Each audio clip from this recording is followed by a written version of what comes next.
Hello, I'm MC Toon, and it's Tuesday night. So welcome. It's time for a debate. Doing a debate 2v2 with Jesse Gordon, a friend of mine. Is a fantastic guy. Myself and Jesse against 3DP and TheHammer on the 24/7 Cosmology.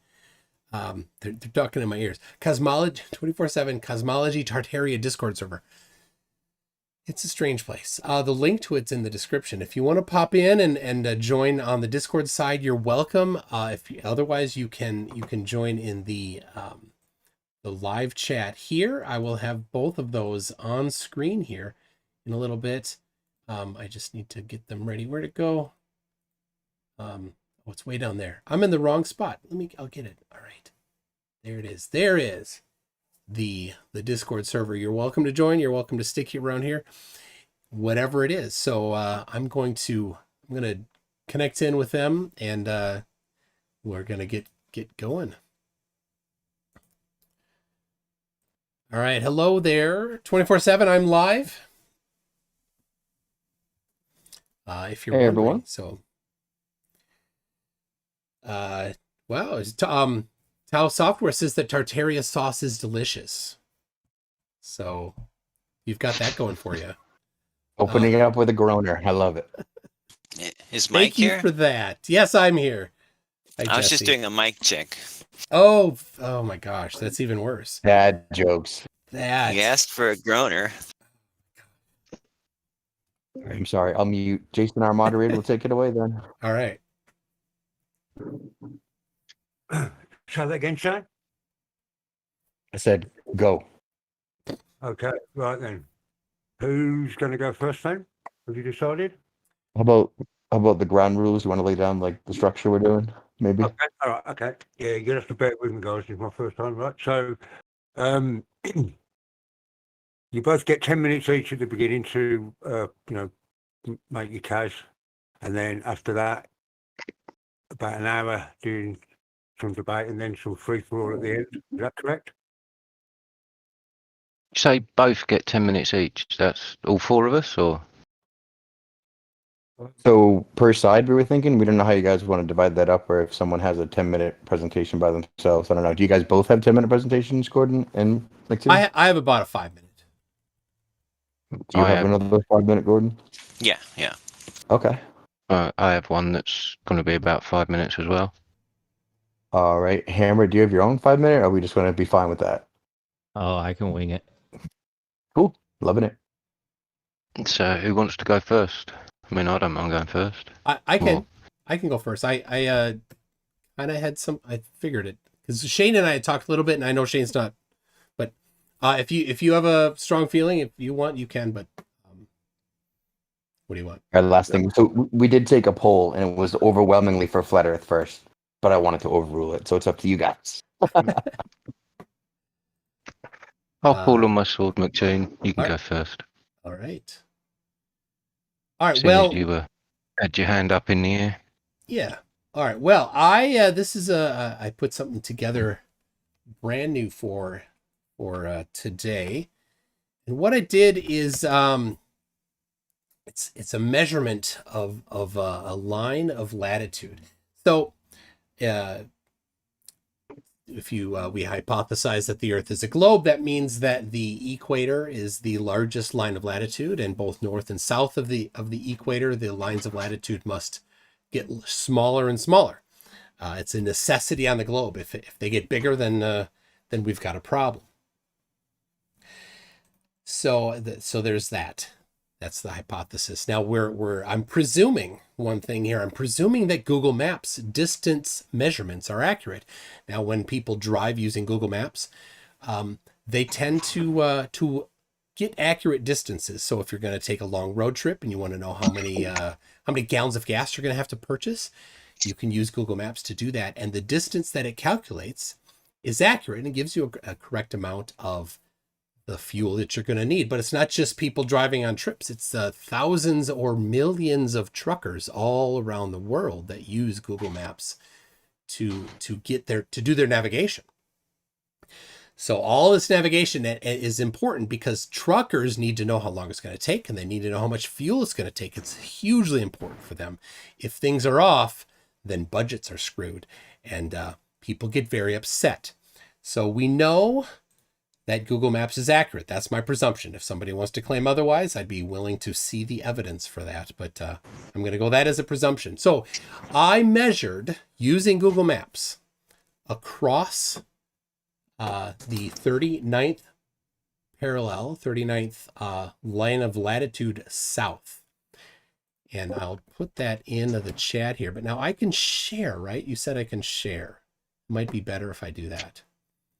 I don't share in Discord often, so let's see. How do I? Should be right above mute. Right above mute. Yeah, right. If you're on a PC, it's the middle button. Oh, there it is. Okay. Let me see if this gives me what I need. And I think that's it. Is that this, sir? This, let's see. Do you see this, this highlighted section here? That says measuring 39 south with Google Maps. I see it. Okay, thank you.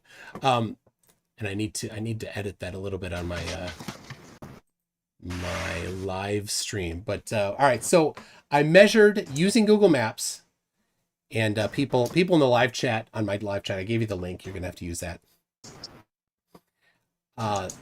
So here's the picture here. Here's the zoom in, and we can look at the actual details of it. It is 590 kilometers, not miles.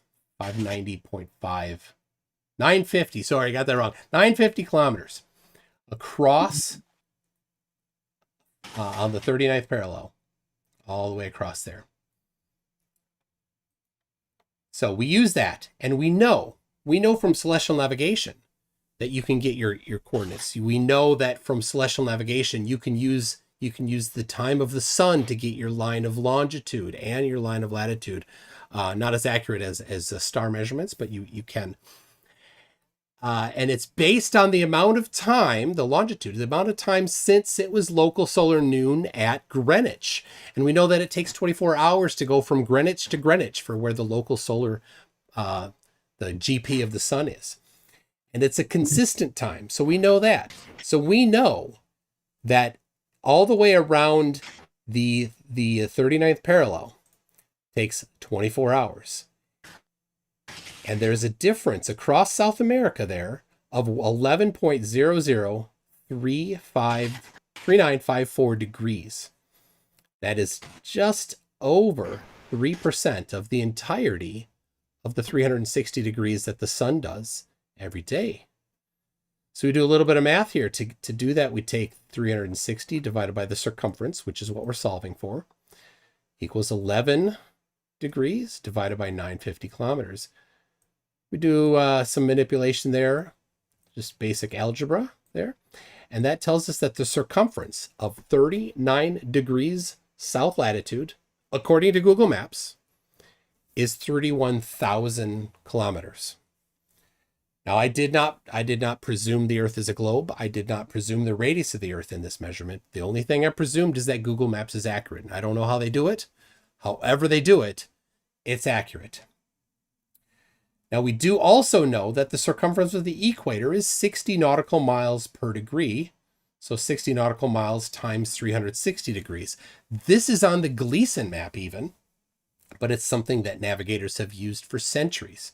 That's 21,600 nautical miles or 40,000 kilometers. So the circumference of 39 degrees south latitude is 31,000 kilometers. The circumference of the equator is 40,000 kilometers. That matches the globe. It's a mandatory feature of the globe, and it has been confirmed in this measurement. There you go. So is it my turn now? Think so. Yeah, thank you. Okay, let me bring up Weren't we a. going to go one global, one flat earther, one global, one flat earther? I thought it was 10 minutes Yeah, per side, but either's Yeah, I fine. think it makes more sense to go both and then both. All right, okay, fair enough. Yeah, I'll just use up the rest of the 10 minutes, the remaining 4.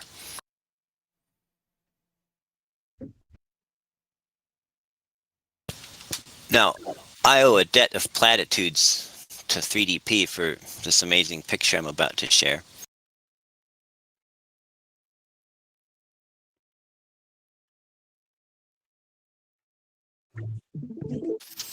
Okay, is everyone on my screen share?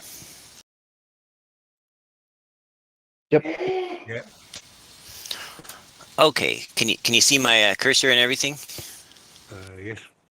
Okay, so this picture was taken by Bev and 3DP. They made a road trip. They went driving around the UK, and they went out to.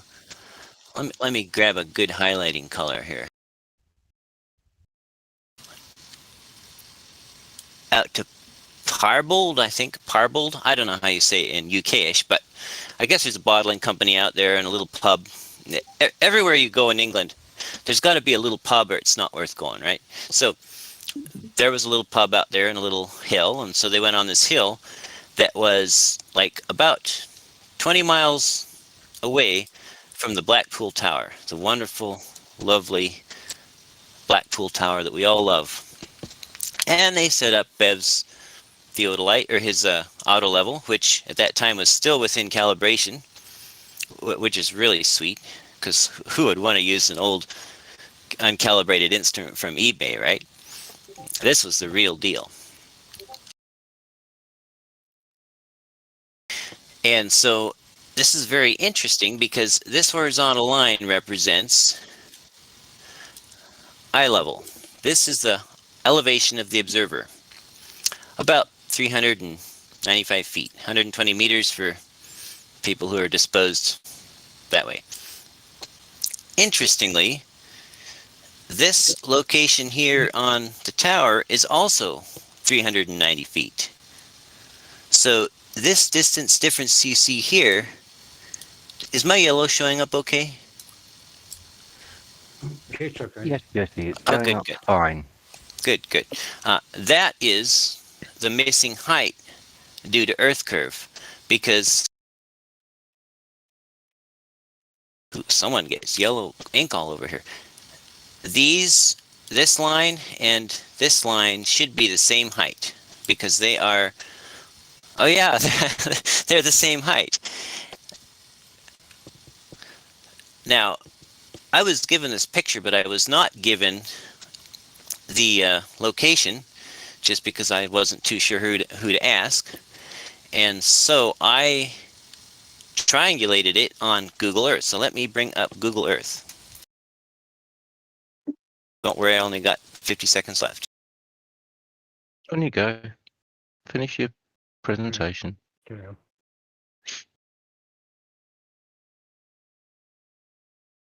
It'll take just a second to load that up.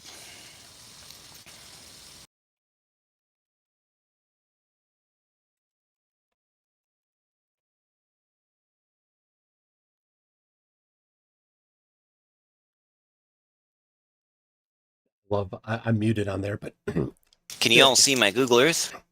3DP and Bev used to be best buds, but not so much anymore because of these observations.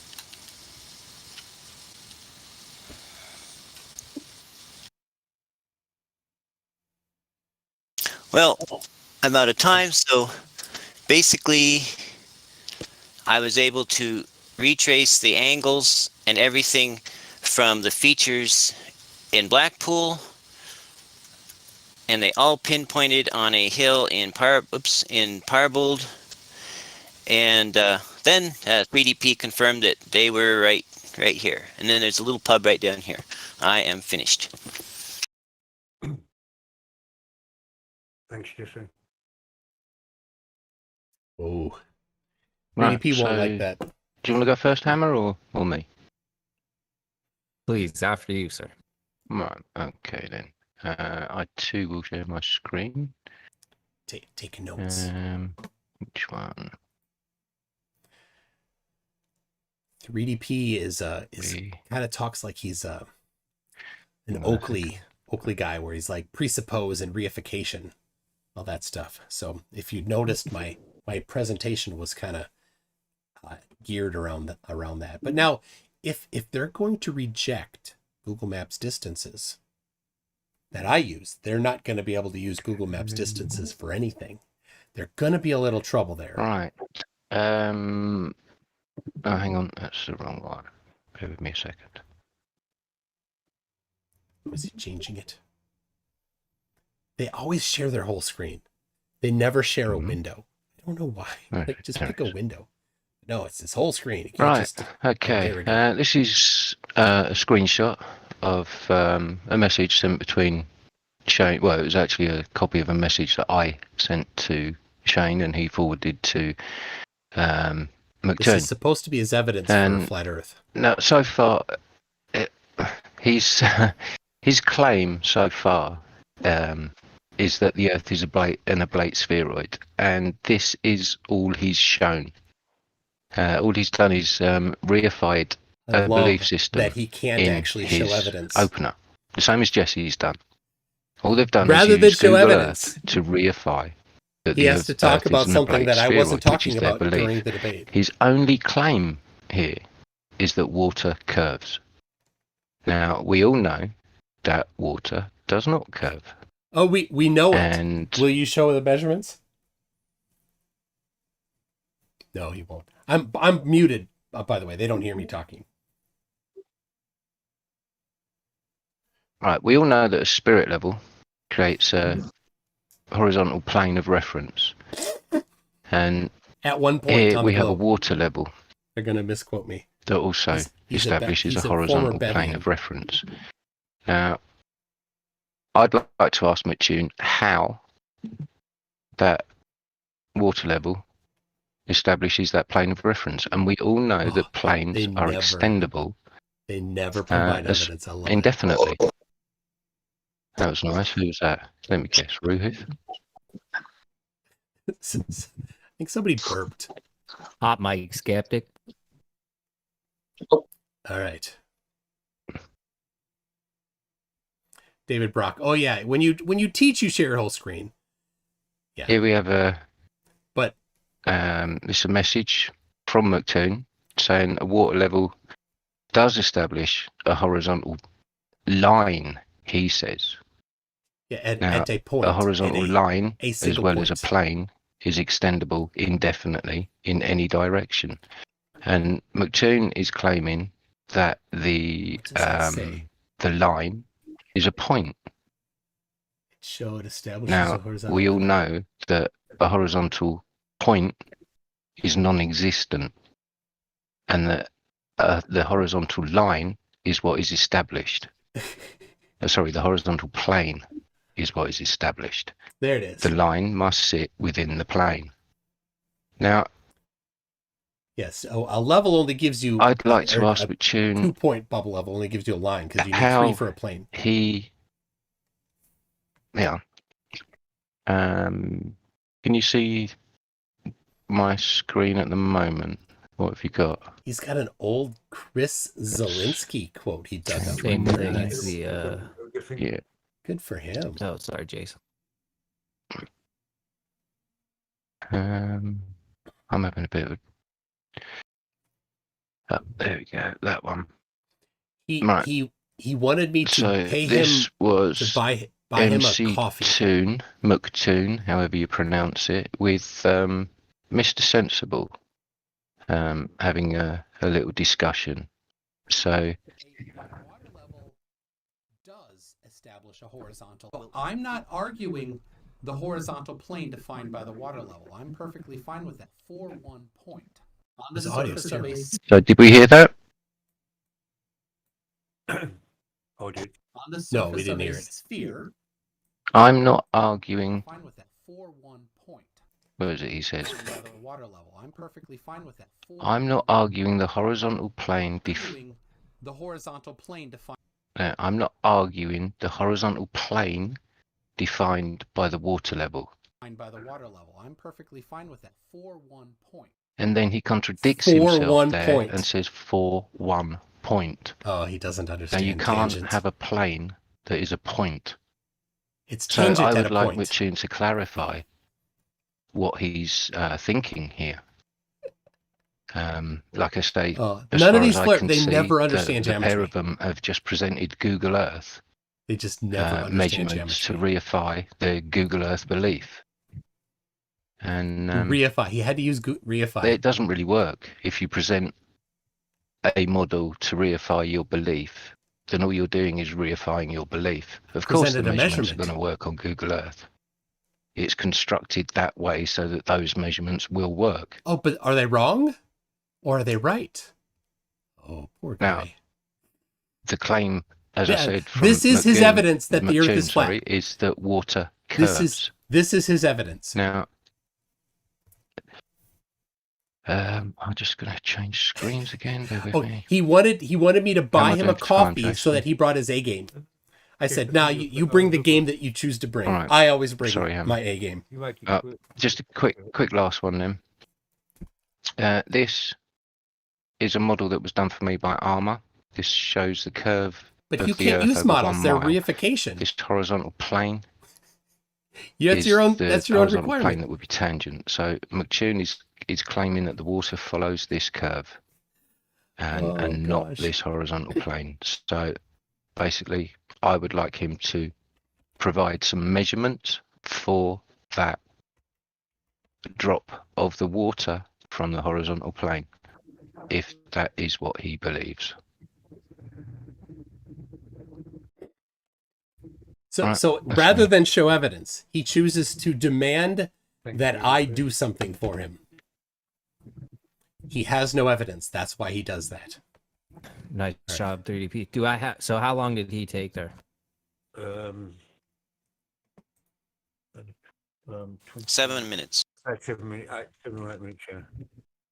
All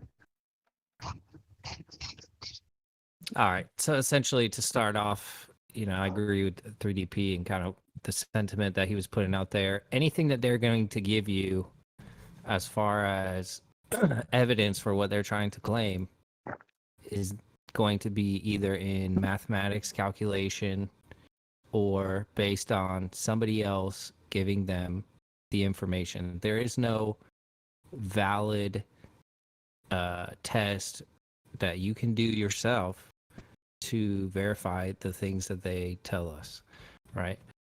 There's plenty of ways in which you can simply go out and see that the Earth is not what they tell you, though. And it's he doesn't have a positive claim. He only has a not you can claim. just walk outside. But Earth look flat, therefore Earth flat. We have things like the horizon always appears perfectly flat, 360 degrees around the observer, but it doesn't. Regardless of altitude. But all amateur balloon rocket, plane, and drone footage show a completely flat horizon rocket over 20 plus miles high. He didn't watch Only my video NASA today. And other government space agencies show curvature in their fake CGI videos. The horizon always rises to the eye level, and they're trying to tell you that it does not. But quite simply, if the Earth were a globe, in fact, no matter how large, as he ascended, the horizon would stay fixed, and the observer camera would have to tilt looking down further. Oh my gosh, he's like he's Flurp 101. Why are you talking over him? They're talking about the natural physics of water is to find and maintain its level. If Earth were a giant sphere tilted, wobbling, and hurtling through infinite just quoting space, Dubé. Oh my gosh. then truly flat and consistently level surfaces would not exist. But since Earth is in fact an extended flat plane, this fundamental physical property of fluids finding and remaining level is consistent with experience and common sense. We have things like rivers that can show you they run down to sea level, finding the easiest course.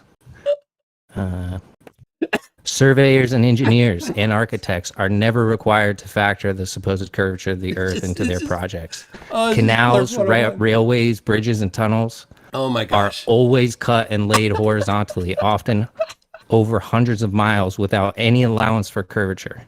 What? You know, any real practicing engineer out there. Barrett Oakley, it's all you got.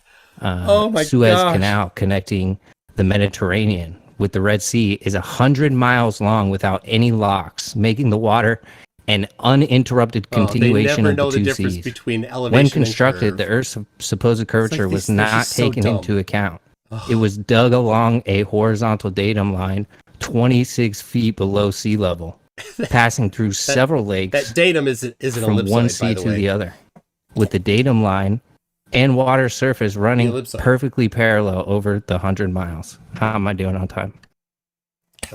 You're about 2 minutes over at the minute. All right. Oh my gosh. It's just Flare Fun 01. Yeah, if I'm over, we're good. Cool. Thank you.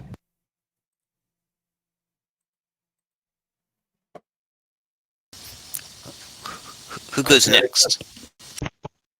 Oh my gosh.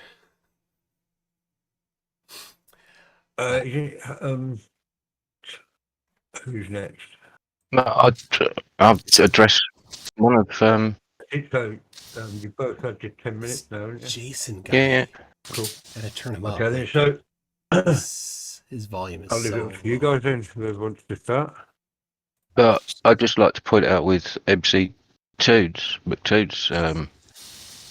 Google Earth thing that all maps are flat. All distances are straight line distances.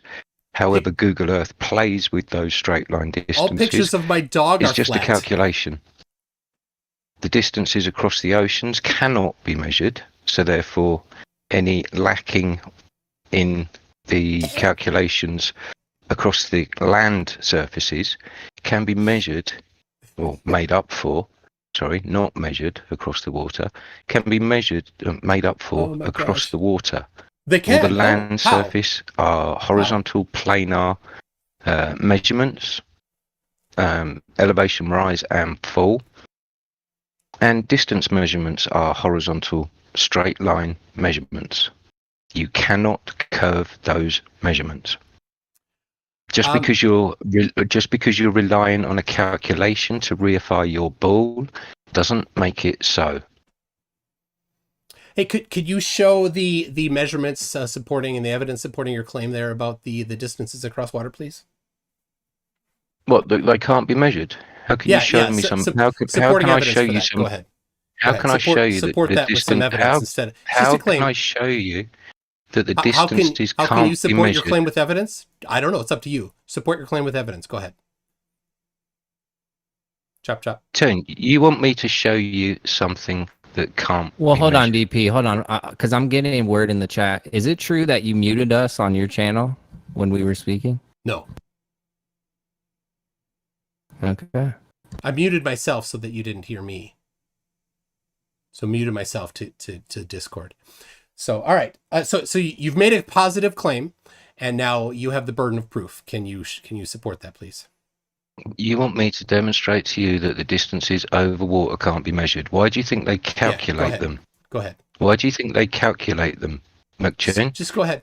Go ahead. Why do you think they calculate them? I'm sorry. It's not your turn to ask me a question. It's your turn to provide evidence supporting your claim. I'm asking you a question. I know, and I'm telling you, it's not your turn to ask me a question. It's your turn to provide evidence supporting your claim. So you want me to provide you evidence of something that can't be done? Let me give it straight. And it's your claim. You've claimed that those distances cannot be measured, and somehow that the things that I did were numerically wrong or quantifiably wrong. Or something. I'm not saying go ahead. I'm not saying. Can I address that? Because I wanted to actually the statement that you made is that it's basically mandatory. I think is what you said. It's on record. It's mandatory on a globe, as if the distances and the calculations that you did could not be done any other way. No, it's just that the globe, the circumference of all lines of latitude north and south of the equator must be less than the circumference of the equator. That's just the geometry of how. Well, you've made the claim that this is the measurement. So show us the measurement across the water, please. Show us the measurement. Show us the measurement across the land mass and across the water. That's a fantastic reversal of the burden of proof. Excellent. No, good job. Very good job. Reversal. It was your original claim, McToon. Yeah. Okay. So the original claim was yours. Very good. Now you show us the measurements across the water. Good job. Good job. To support your claim, because otherwise it's just mathematics that supports your belief system. So, all right. So it seems like you're asserting that they're wrong, but you won't support your claim. I'm not asserting they're wrong. I get it. You don't have any evidence, and so wave that white flag, I guess. It's you that claimed that this is an accurate measurement. So show us the measurements across the water. In fact, I did show the measurement across the land. 39th. Yep, across the land. And because we do know that the sun moves at a consistent rate, the GP of the sun moves at a consistent rate. Yeah, well, you're failing with your measurements here. I was in the middle of the sentence there. You asked me to specifically support that, and then while I'm in the middle of it, you interrupt me. So do you want me to support it, or do you want to interrupt me? You're failing with your measurements. Yeah, interrupt me again. Was your original claim. Yeah, interrupt me again if you want me to stop supporting my claim. Okay? So, we know that the sun, the GP of the sun moves over the course of 24 hours all the way around from the zero longitude to zero longitude. It's a consistent rate. It does not change throughout the day. It's always a consistent rate. So when we know that the GP of the sun moves across one line of longitude to another line of longitude, we know the proportion of that line of latitude that it has covered during that period. So unless the sun is somehow slowing down or speeding up during that time, it is a consistency across the entirety of every line of longitude. It's 15 degrees an hour. And since that was about 11 degrees of distance between there, we know that it's just over 3% of the entirety. And so all we need to do is multiply it out and we get it the rest of the way. So unless you're saying that either the distance measurements are wrong or that the sun accelerates and decelerates somehow to change that up, I don't see just how anything other than your nuh-uh is going to do anything. Why are you looking to the sky to verify your belief of what the ground is? I just measured it. Why can't you make calculations? I love looking at the sky to measure the Earth. It's you made fantastic calculations. Thing. Did the middle of my sentence interrupt? Absolutely. Did the middle of my sentence interrupt the middle of yours? You should practice that. McToon. You're the first one to start crying. He's tired. It's 2:30 where he's at, so you got to give him a little credit. All right, go ahead. So why are you looking at the sky and making calculations with what you see in the sky to reify the ground that you walk on, when you can't give the measurements that you claimed in your first instance?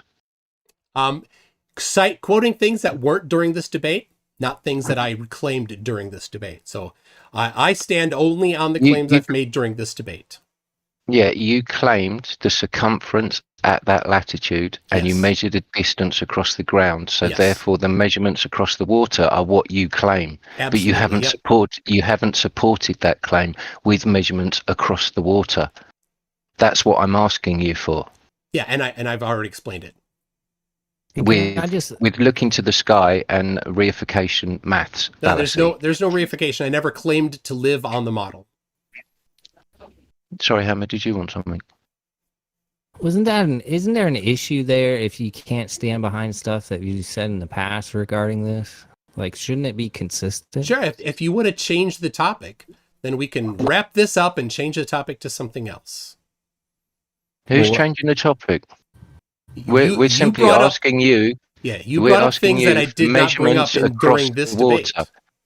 You said that the circumference at that given latitude was what it is. You measured a land measurement, not water measurement. Yes. Now we're asking you for the water measurement to support that claim. Yes, and I went over it already. With looking in the sky and maths reification. Oh, yes, so it's the water curves that he's asking for? Sorry, DP, I'm just catching up here. I apologize. Yeah. So yeah, I definitely looking at the sky is a fantastic way to figure out the shape of the thing we're on. But I never claimed to live on the model, so I don't know why you keep talking about reification. Well, I'm having trouble putting that together, to be honest with you. First of all, you're claiming that the sun consistently goes around again. How did you put it exactly? Yeah, the GP of the sun moves consistently 15 degrees per hour, 15 degrees longitude per hour. 15 degrees longitude. But does it not change as the seasons change? No, the number of degrees longitude per hour is consistent every day of the year. Because okay, I see what you're saying. Yeah, as it's traveling, it's moving.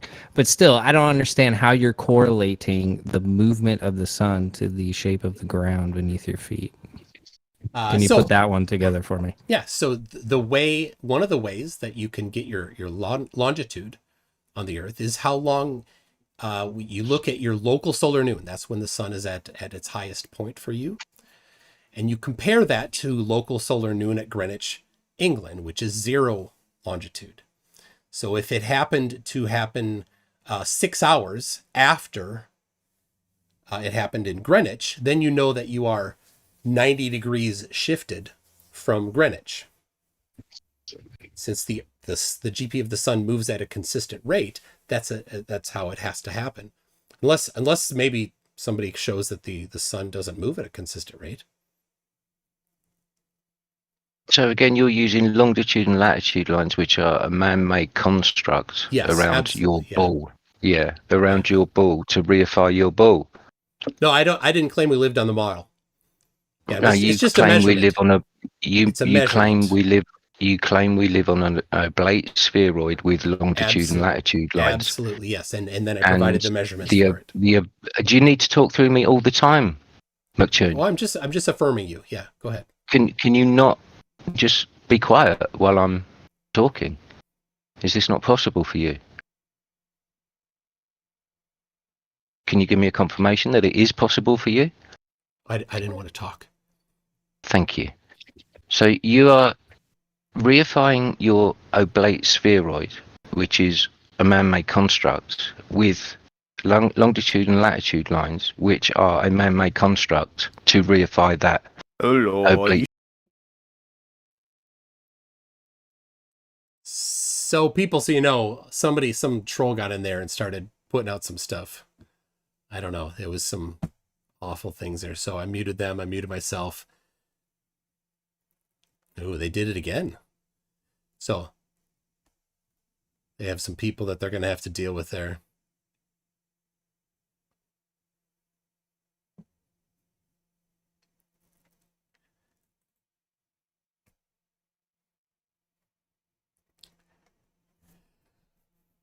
So there's a lot of people that are doing some stuff. All right.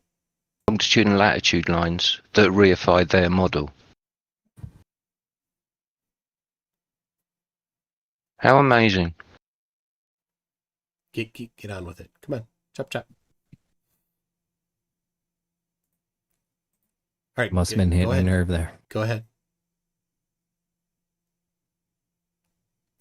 Yeah, I'm saying that you're reifying your model, your oblate spheroid model, with longitude and latitude lines, which are a man-made construct that reify your oblate spheroid model. But they're a construct that work if they're simply a construct, but they do work. And I'm so sorry. You did the middle of my anyway. The fact is, let's say someone plopped in from somewhere, and I'm sitting there telling them, we've got these lines of latitude that we drew, we've got these lines of longitude, and we kind of track to see where the sun moves, and it works. It actually works. We get so many miles an hour for the GP or for the longitude of the sun at different latitudes, and it all works. And even if they says, you know what, you're making some assumptions here, but we can say it works. What would you say to them that to try to convince them that it wasn't right? What evidence do you actually bring that it isn't true? That's my question. Just real quickly before he answers that, isn't it if it's based on assumption, isn't it automatically up in the air that it could not be correct in the first place? Yeah, that's And why you do a also test. Could be incorrect in the first place. But even if your test, is it MC Toon? Pronounced correctly? Yeah, that's usually, even if your test does come back, let's say, in favor of what you expect, do you not account for the unaccountable, or do you not account for the unknown, I guess? Yeah, you want to try to take into account everything that's going to have a substantial impact on it. Like distances over water, for example, that aren't measured. What's up? Holy cow. We've got another person in there talking. I don't know.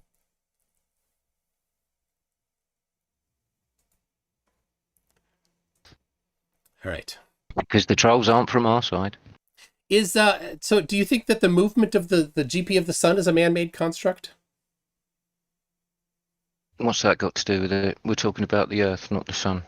I was talking about the sun. I was talking about the GP of the sun specifically. So do you think that the movement of the GP of the sun... Why are you looking to the sun to reify your ground? I was in the middle, but I did it because it's an accurate way to measure the shape of the thing we live on. That's why I do it. So do you think that the movement of the GP of the sun is a man-made construct?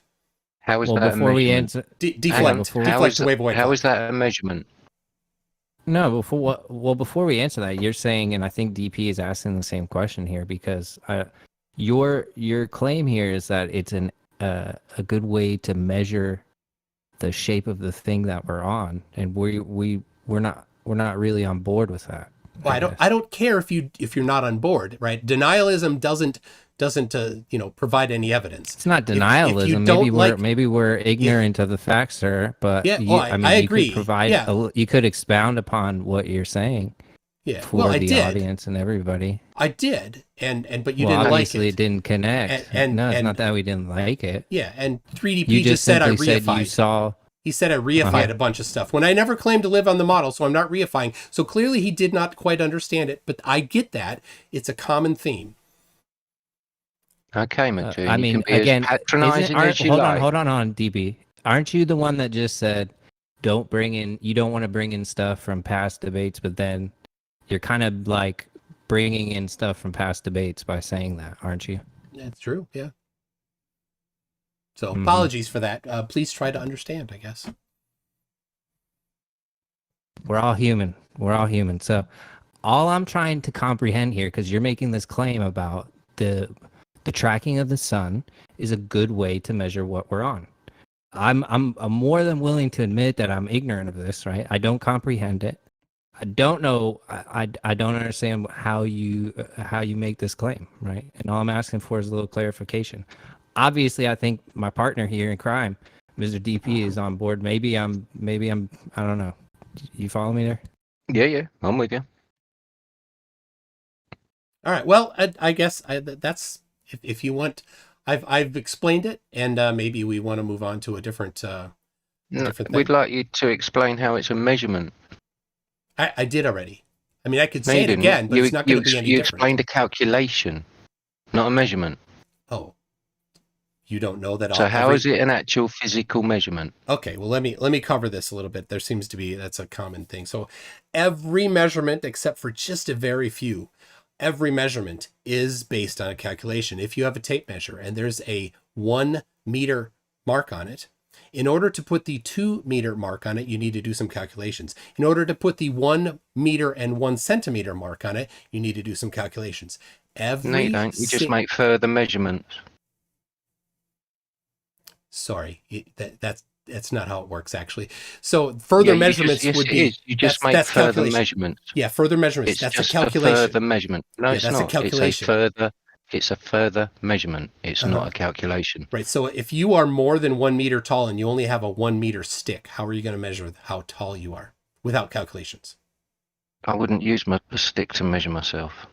I'd use a tape measure that's longer than 1 meter. Okay. And how did that 2 meter mark get put on the tape measure at the factory? By further measurements. By adding a second one, they added further measurements. Yes, yeah, further measurements. Which bit of further measurements Which bit of further measurements don't you understand? Yeah, that's a calculation. A further measurement It's not is a calculation. When they put the mark at the 30-meter section of the tape measure, they had to calculate out in order to get that on. Every measurement that you've ever done in your entire life is based on a calculation. You've never done a measurement that's not based on a calculation. Measurements are measurements. Calculations are calculations. I should get learn the difference. You don't have any clue about how measurements are actually done, it seems. Of course. Yes. I've spent virtually my entire working life working with measurements, and I know what the difference between every measurement you've ever done is based on a calculation. Pardon me, are you gentlemen familiar with something known as a first order measurement? I am. Yeah. And is the square footage of a room a first order measurement? Can you do that? That's a calculation. Oh, there you go. Okay. Well, could that be considered a first order measurement though, the DP? I mean, I think you could do that on the back of the envelope. He's changing he's moving the goalposts here. He's going from a linear measurement to a square footage calculation, which is changing the goalposts. Ah, I see. Yeah, well, I'm giving you an example of another thing that can only be calculated. No, because you need two linear measurements. Yes. One being along one wall, the other being along the other wall. Two measurements to make the calculation of the square footage. Don't you understand that? Oh, yeah, that's a good point. Yeah. So he's conflating the measurements with calculations yet again. Yeah, but how did that number 2 meter mark get put on that tape measure? They just added. They measured it out. Oh no! They added. They added more. That's a calculation. Calculation confirmed. When you finished ejaculating, they added more measurement. Was a good one. Oh my gosh, I love that. I'm gonna clip that one. Thank you for that. All right. So now that we've determined that you've never done a measurement without calculation. Why do you think that I can't do any measurements using calculations? Why not? Are they automatically wrong? Do you just hate all measurements that use calculations? Why are you twisting what I said? Oh, have you finished ejaculating? Sounds like you are automatically rejecting any measurement that uses a calculation. Is that the case? Have you finished ejaculating first? Go ahead. I asked you a question. Are you rejecting every single measurement that uses a calculation? Is that it? Why are you twisting what I said? Oh, you said it. Add. You said add. But go ahead. Go ahead. More measurement. Yeah, that's calculation. Add more measurement. No, it's not. They are. Oh, adding isn't calculation now. When did adding not become a calculation? Do you not know the difference between adding numbers and add as a word? Do you not know this difference, MC? Do you not know the difference between add as a calculation and add the word add? Oh my gosh. Because right at this point, it seems you don't. I think this is a perfect time to just, highlight. This is sometimes where, unfortunately, these conversations go, and they get into very semantic, pedantic points in which, you're not really making any progress as far as what's actually going on in reality and what we're trying to achieve. You know what I mean? A lot of people just think it's all fun and games, and they just, it is. It is. I get, people like to have fun. You know what I mean? We all want to have fun, but there is an overall meaning to all this. Absolutely. And at the moment, MC's bought nothing. Oh, I did bring a measurement, but it included calculations in the measurement. Yep, a measurement with calculations. So, do you think that there's any error? Can you point to any errors? Calculation to reify your belief system. No. Reification. I never claimed to live on the model. I never claimed to. Why do you keep saying? Why do you keep saying reification? I never once claimed to live on the model. So could you point out any on an oblate spheroid? Yes, the Earth is an oblate spheroid. That is a claim of fact. Yes, that's not a fact at all. Yeah, it certainly is. So, do you have any errors? Show us some proof. Show us some proof of your claim. Yeah, I did. I mean, I showed you the measurements, but you didn't like it. You showed calculations. Calculations with measurements. Yes. When I say measurements, in myself, I include all measurements have calculations, except for very few. So when I say measurements, please understand that I include calculations inside that measurement. Okay, And so fair enough, when fair I enough. say Hold that in on. the future, Hang don't Are strawman me in the therefore future not- by demanding are that my are word there- for measurement doesn't include calculations, okay? Are therefore not first order measurements, to be clear. There are such a thing as first order measurement, yes. And your claimed measurements are not first order measurements. That's correct, yes, they are. That's They correct. include calculations. They are calculations, Yes. exactly. Excellent, fine. Yeah. All right, so did you find any errors in my measurements with calculations? Of your man-made constructed Yes, latitude and yeah, longitude so lines around your reified sphere belief. I'll take that as a no. Okay, let's move on to your evidence that you did not present yet. Your turn. Well, I mean, the word was that you were speaking over me when I was presenting, so. All right, And go ahead. maybe even DP, 3DP. So. Probably say that again. Just go ahead. Just go ahead. Just go ahead. Did you have any first order measurements of the shape of the Earth? Yeah, a surveyor and engineer of 30 years published in the Birmingham Weekly Mercury stated, I am thoroughly acquainted with the theory and practice of civil engineering. However bigoted some of our professors may be in the theory of surveying according to the prescribed rules, yet it is well known amongst us that such theoretical measurements are incapable of any practical illustration. All our locomotives are designed to run on what may be regarded as true levels or flats. There are, of course, partial inclines or gradients here and there, but they are always accurately defined and must be carefully traversed. But anything approaching 8 inches in the mile, increasing as the square of the distance, could not be worked by any engine that was ever yet constructed. Thank you. All right. Did you have any measurements? First order measurements? All surveyors do first order measurements using a horizontal plane and well, let's see it. Perpendicular Okay, rise. here's another one. From the distance between eastern and western coasts of England may be set down as 300 miles. If the prescribed curvature was indeed as represented, the central stations at Rugby or Warwick ought to be close upon 3 miles higher than a cord drawn from the two extremities. If such was the case, there is not a driver or stoker within the kingdom that would be found to take charge of the train. Thank you. All right, so it seems that you didn't quite get the difference between elevation and curvature, but do you have any measurements, first order measurements, please, of the shape of the Earth, as you seem to require first order measurements? Go ahead. The claim of curvature lies with you. All measurements are made from a horizontal plane. This sounds like a claim. Which can be Sounds like a extended. claim. So no, it's basic fact, Toon. Oh no! All measurements are based on a curve. It's basic fact. I can do the same thing. All you've done is make an assertion and refuse to support your assertion. To you to demonstrate. It's up to you to demonstrate that there is from that established horizontal plane. See, I can do the same thing. If I may, I can do the exact same thing. Yeah. I can do the exact same thing. You're making a claim. I'm going to make the exact same claim by parroting you. I'm going to call you McToon because you're not behaving at this point. Mr. MC Toon. Yes. Why don't you you can agree all angle measurements require a flat baseline, right? I don't. No. Angle measurements are just angle measurements. Yeah. Oh yeah, that's right. As I've done calculus. So all right. Wow. Yeah, see, you've done calculus. He can calculate it, but he can't measure it. Oh, you know who else? And hang on, Hammer. He did say angle measurements.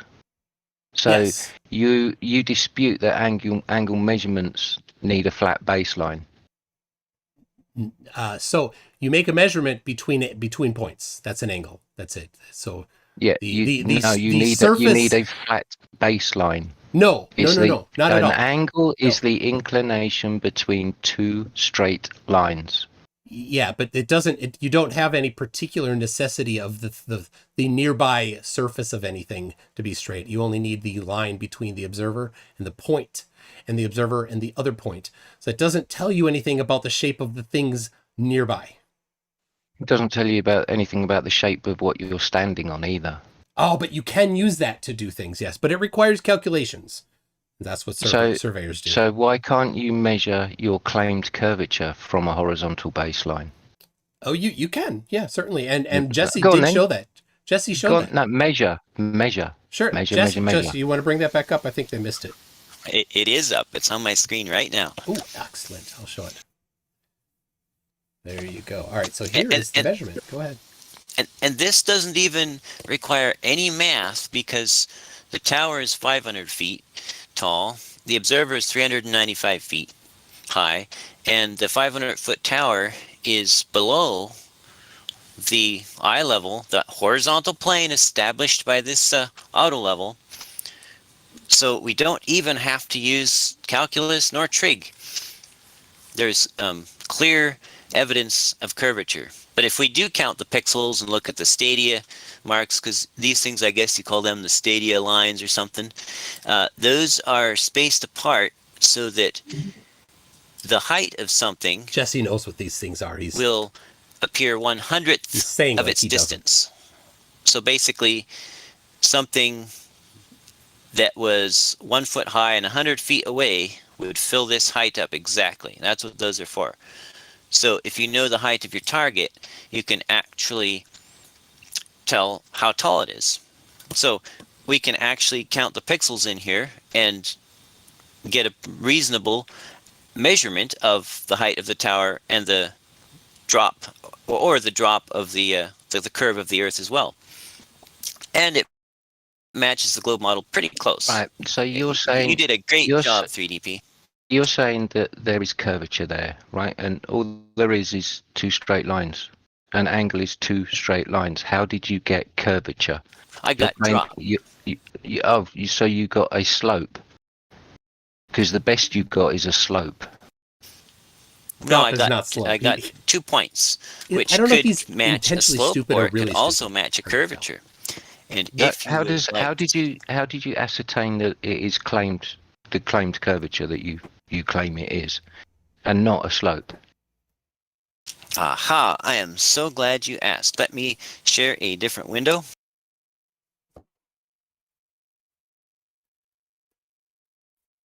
All right. We talked about this ahead of time. This measurement, I love this. This was taken by 3DP.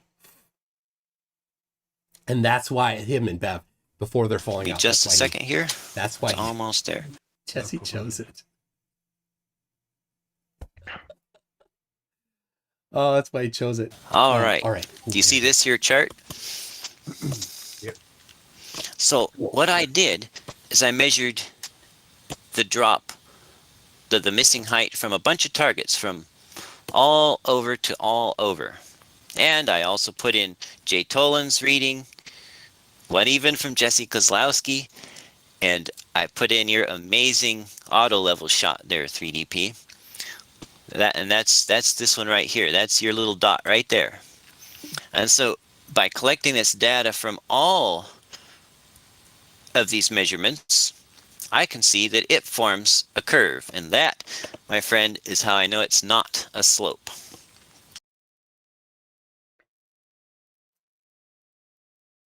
It's like a curve.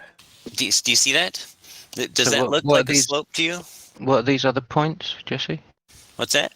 The red points, what are they? Those are the measured missing height points, the measured height points of distant objects at different distances, from 1.5 to 105 miles. What other objects? What's that? What other objects? Well, okay. So this one was a flashlight at 1.54 miles. This is the New Dungeness Lighthouse in Sequim, Washington.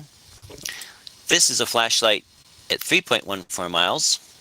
This is a place called Watchman Peak in Oregon, United States of America. And this is a mountain peak called Mount Scott in Oregon. Okay, so nothing to do with the original observation then, the meme that you've posted. All those other points are nothing to do with that one. Well, so if we take them as individual observations, they are all just angles between 2 points.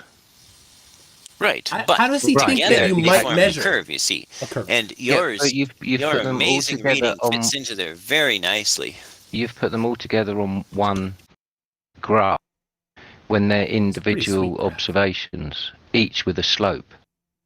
Drop. And I just want to point out, Jesse, I'm getting kind of sarcastic vibes from you when you say that. Talking about his amazing.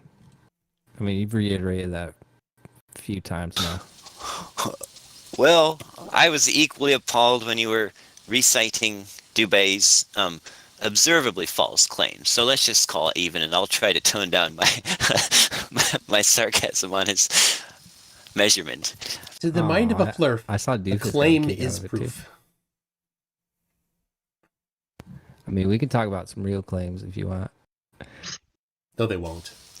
They'll just make claims. Yeah, and Hammer, TheHammer, I would love to go over a couple of Dubé's claims with you, because several of those first few of his are just observably, patently false, and it's I felt bad for you when I heard you reciting them. Anyway, I bet you did, Jesse. Yeah. Thanks. So, yeah. So 3DP, this data, sure, maybe it makes certain assumptions, maybe it has certain margins of error. In fact, I'll be the first one to tell you it has margins of error. You can see these little dots kind of are a little higher or a little lower. And look, these three little dots here, those were all the same target, just on different days, different times. So there's definitely a margin of error. But, and you're looking at these things over what kind of distances, Jesse? 1.5 miles to 105 miles. So my question is, why would this not seem reasonable to an ordinary, reasonable human being to say that I measured the missing height at these different distances and this was the curve it formed? And by the way, why if would the this Earth is not flat, be that good line should be straight across the curved top. Earth? The individual measurements or observations, calculations, however you want to phrase it, that each one has a slope angle to it. And just because you've stuck them all together in a graph, none of them are related to each other, but you've stuck them in a graph and presumed that they all relate to each other. And hey presto, there you've got, they're slope angles. Each one is an angle. So between your origin dot and your destination dot should be a straight line because they are angles. I'm not sending my audio to them, by the way. But why? I mean, if I took a large basketball and if I took a large I'm sorry, did the middle of mine. So if I took a large basketball and I set up a protractor and I measured the angle to different points along that surface, it could be 100 points, 1,000 points, 10,000 points, or 5 points, and I plotted them all on a graph, and it formed a curve. How's that any different? And why is what's wrong with my method? In what way would it cause me to be misled? It's not a curve. So, I mean, I guess so. The question would be: is the calculated globe curve not going through the middle of all those points just because? Is that like the oblateness being represented there, or and with his observations, with the arbitrarily the meme that he's posted there, right? He's got the horizontal going through the middle, and what he's doing is conflating the perspective view with the orthographic view. Now he's got a perspective view through the auto level, and he's expecting that to be the same as the orthographic view. Now, if you jump on my screen, whoever's interested, if you jump on my screen, I was trying to find that. Hold on one sec. Where's the meme that he's showing? Because I'm looking at an Excel sheet or something. Yeah, he showed the meme before. He thinks he's got a gotcha, but he doesn't understand. Oh, that's the one he keeps saying. Your meme. Okay. Yeah. All right. Yeah. Let me hop on. He just doesn't understand. Bless him. Now, if you want to jump on my screen, no, I love it. The hubris, right? The misplaced hubris. This is a perspective grid. Now, these lines are parallel lines. and they go off into perspective. Now, the red too. line is the horizontal that he is claiming. If you put the auto level, can you see my screen? Yeah. Yeah, you're up. Yep. It's got the grid with the red line at the top and my monkey logo in the bottom right hand corner. Yeah. Yeah, it looks like we're in an empty greenhouse. Yeah. Right. So what Jesse's doing here is conflating the orthographic view with the perspective view. Oh my gosh. Okay. Now so this red line is horizontal all the way through, and he's got the auto level at this end, and the perspective view, everything drops. You can see this water level here drops on the perspective view. Oh my It's gosh. still parallel with the floor, So but it drops. So he's claiming that the auto level is following the red line. Perspective view, the red one, which would screw up all of surveying. All of surveying what he would fail. would see in the orthographic view. So this posh asshat, now this doesn't as happen. Say, that's Can't 3DP, happen. Bev's old friend. But you didn't answer my question. Jesse, the drop is here, look. The drop is here. No, it's not. The horizontal red line and the orthographic view of a line that is parallel to a flat surface. There's your drop. Oh, I like that, But Diego. the drop doesn't follow a curve relating to distance as a function of distance. It doesn't follow a curve. It's But a straight reality- line. It's a straight line, Jesse. You got an angle measurement. An angle is the inclination between two straight lines. Here's your angle. One straight line, second straight line.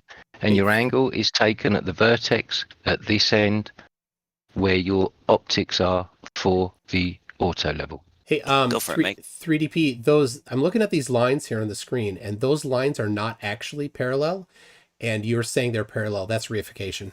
Go ahead, Jesse. Parallel to the floor. Then why Yeah, you're just reifying it. That's just Did you not reification. understand? Yeah, it's They're just parallel reification. You're just, to I'm sorry, you're the just floor. reifying it. You're just reifying it. Why'd Yeah. you have to be such a little girl, MC? I don't know. You're the one reifying things.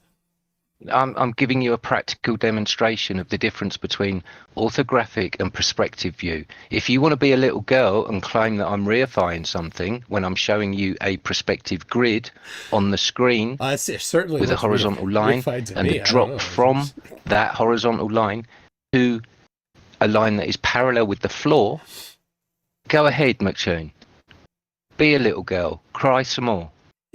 I mean, is it like you can't visualize 3D space well? Because I mean, I know it's like a skill you gotta learn and stuff. But we're talking about visualizing 3D space. Which lines do you not cheap. feel are parallel? Exactly. Oh, on the screen, those the multiple lines going left to right, they're not actually parallel on the screen. And so if you're saying that they are parallel, then you're reifying things. These lines are parallel with each other. The vertical? No, I mean the horizontal ones. These lines. ones. Yeah, they're not parallel. They're actually not parallel. I can see on the screen that they diverge from each other. They're not parallel. You're reifying things. It's called orthographic. Perspective view. Yeah, you're just reifying it. And you are conflating orthographic and perspective views. No, I don't know. You're just reifying this. Yeah, you're just wait a minute. You really can't visualize what he's trying to show you right here. Oh, I can visualize it, but what you're doing is you're reifying because you're claiming that the model is reality. No, this is just a demonstration. Perspective. Yeah. Okay. Yeah. Just a demonstration of reification. Go ahead. That's fine. Keep going. Toon, you're such a little girl. It's unbelievable. Hey, I'm not the one reifying. That's your thing. Jesse, so what you're actually doing is conflating perspective view and orthographic view. You are expecting to see what you would see in orthographic as a perspective, and it just doesn't happen like that. Incorrect. Why don't you tell me yes or no on this one, or you don't know, or you or whatever. If the Earth were a globe, is this the results I would get that I'm showing on my screen? Who gives a monkeys? I beg your pardon? Who cares? Well, I'm asking you.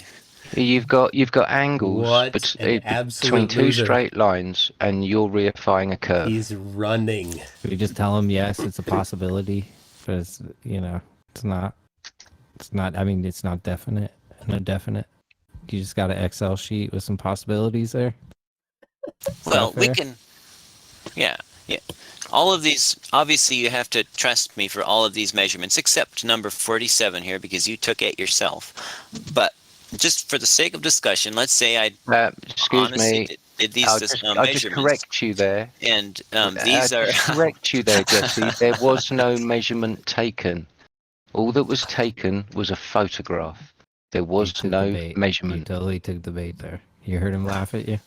He's been trying to make you take that bait this whole time. So I applaud you, though. I've got an hour and 10 minutes of you not taking that bait. I'm just correcting his inaccuracy. There was no measurement taken. I hear you. Only a photograph was taken. Oh my gosh. To get back on point, right? If the Earth was a globe spinning around, right, the instant a helicopter took off, the ground would be spinning underneath of it. Globe done. Do you not know that conservation of momentum is a thing? Did that stop existing? Let's talk about that. Wait. Did that stop existing? No. We're talking about your helicopter thing. So explain to me. Yeah, go ahead. How that works. Go ahead. How does conservation of momentum Let me hear about conservation of momentum. Yeah, go ahead. Yeah, you're the one that claimed that if the helicopter takes off, that it would instantly start moving in relation to the surface of the Earth, even though whatever momentum, stationary or moving, the Earth had and the helicopter had when the helicopter was on the ground, it still has when it lifts off the ground. Where did the momentum that it had, where did that go? So again, you brought in. I brought this up, DP. I got this. Yeah. You brought in conservation of momentum, sir. So let's go ahead and finish the whole thing. Unless acted upon by another force, sir, and indeed what we're talking about is a man-made machine that produces its own force in order to take off from that supposed surface that is moving. Thank you, sir. Vertical. What about the horizontal? If you obviously have never seen a helicopter pilot hover, sir, because if you think he's only moving controlling that thing vertically, sir, you have a very big issue, bro. And this is why you still believe that you live on a spinning ball flying around your religious in mantras. space. Go ahead, mantras. Say the mantras. You didn't get your number of mantras in for the day. So you don't understand that when a helicopter takes off from the ground, it still maintains the momentum that it had when it was on the ground. You think that it magically should go away as soon as it leaves the ground? That's Notice how he just crazy. Ignored how I just completely finished conservation of momentum for him, because he's putting on a show. He's putting on a circus. This is what's called bread and circuses for you it's in a the circus. Audience here. Flat Earthers he just are wants entertainment. to provide for you a show because he thinks you're dumb. He thinks you don't understand Flurfs are what's dumb. actually going on here. They don't understand conservation of momentum. Keep in mind that I'm the one that finished conservation of momentum, because that's all they ever do is just provide you a little bit of what's going on and not the entire story. Thank you. So nothing. First of all, you're not allowed to talk about food because you're going to make me hungry and I'll have to go eat something. So, second of all, when you're on a moving bus and you jump up and the bus is going, say, 50 miles an hour, do you suddenly slam against the back of the bus at 50 miles an hour if you're standing up in the middle of the bus in the aisle and you jump up? According to him, you have to. By the way, Mr. MC Toon, that's why they call me the Hammer. It's hammer time. Do, because everybody's a nail, and you just got nailed. Thank you. Wow. Did you hear my question, TheHammer? Mic check? Yeah, I can hear you. TheHammer wasn't listening, I think. Go ahead, TheHammer, answer. Let's hear what you got. Yeah, if you're on a moving bus and you jump up, do you slam into the back of the bus at 50 miles an hour because you suddenly cease to be contacting the floor? The bus is going 50?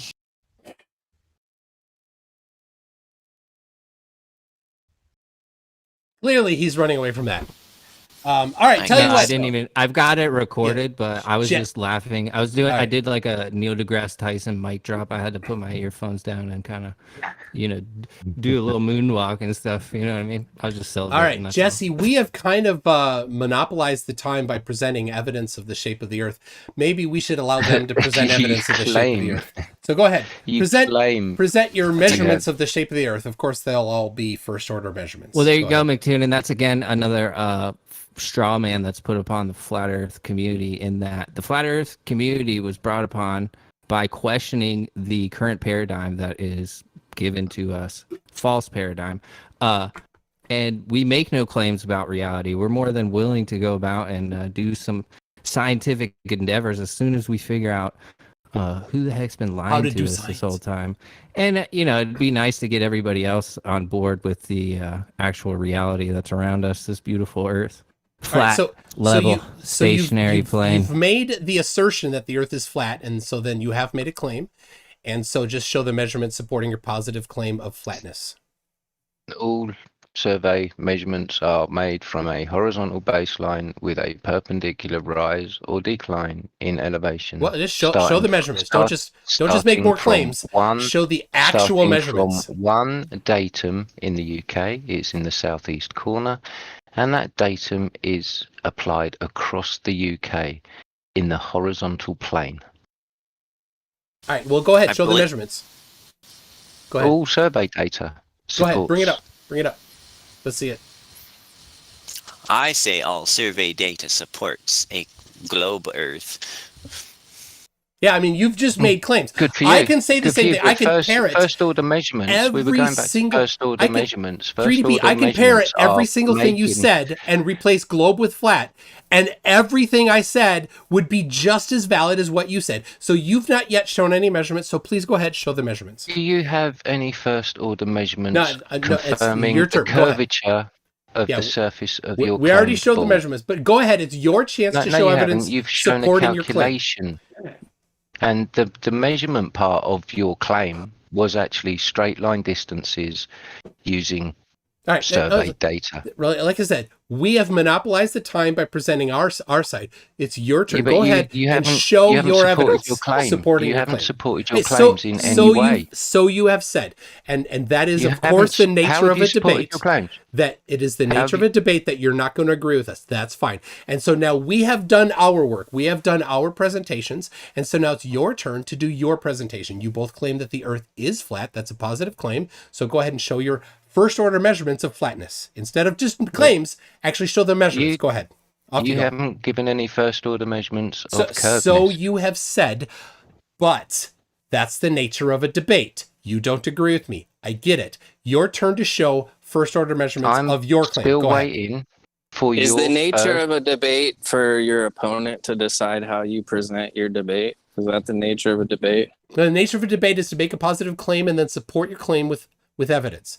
So far, no evidence has been provided by either of you. Nothing. Not even an attempt. You've made claims and you've quoted other people making claims, but you've not yet actually shown any measurements. Neither of you. All you've done is demonstrate that you can use a calculator, both you and Jesse. Excellent. Well, you go ahead. You show us how it's done. You've not shown. You show us up. You be way better than us and actually show some measurements. You show us how it's done. Go ahead. Off you go. Show us some measurements. Show the right way to do it. Since you know the right way and we don't, according to you, go ahead and show it.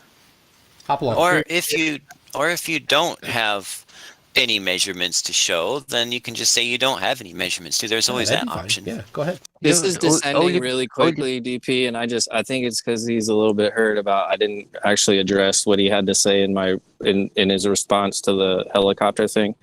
So I mean, if you want to, like I said, I honestly didn't hear you. Like, if you want to go back to that and we can address that, but I mean, we could carry on with this if you want, but it just seems like I'll just let you present the you show me the right way to do first order measurements of the shape of the Earth. Go ahead. We don't need to, right? No, that's absolutely you claim the Earth is flat. No, that is a positive claim. Then typical in debate. fact, go ahead and read the debater's guide on how to do Lincoln Douglas debates. Maybe you make a claim and then you support it with evidence. So go right ahead. But Toon, why can't you let Hammer speak? Why can you not? No. We were kind of going back and forth a little bit. He finished. Why does it have to be a formal debate as well? I mean, I understand kind of, and we've been going back and forth. I'm sure there's people in the audience that want to ask some questions. You know what I mean? I'd like we to. can definitely do this again. We don't have to stretch it out for freaking 3 hours. Like, if you guys want to open it up, we can do that. I'd like MC. But I don't want you guys leaving like on. Well, they got nervous as soon as I said show measurements. I'd like McToon to address the point why he doesn't know what a horizontal plane is. In my opener, I gave a video, and he said that a horizontal plane is at a point. Yeah, I'd be glad to talk about that. So a horizontal plane is tangent to the surface of a sphere at only one point.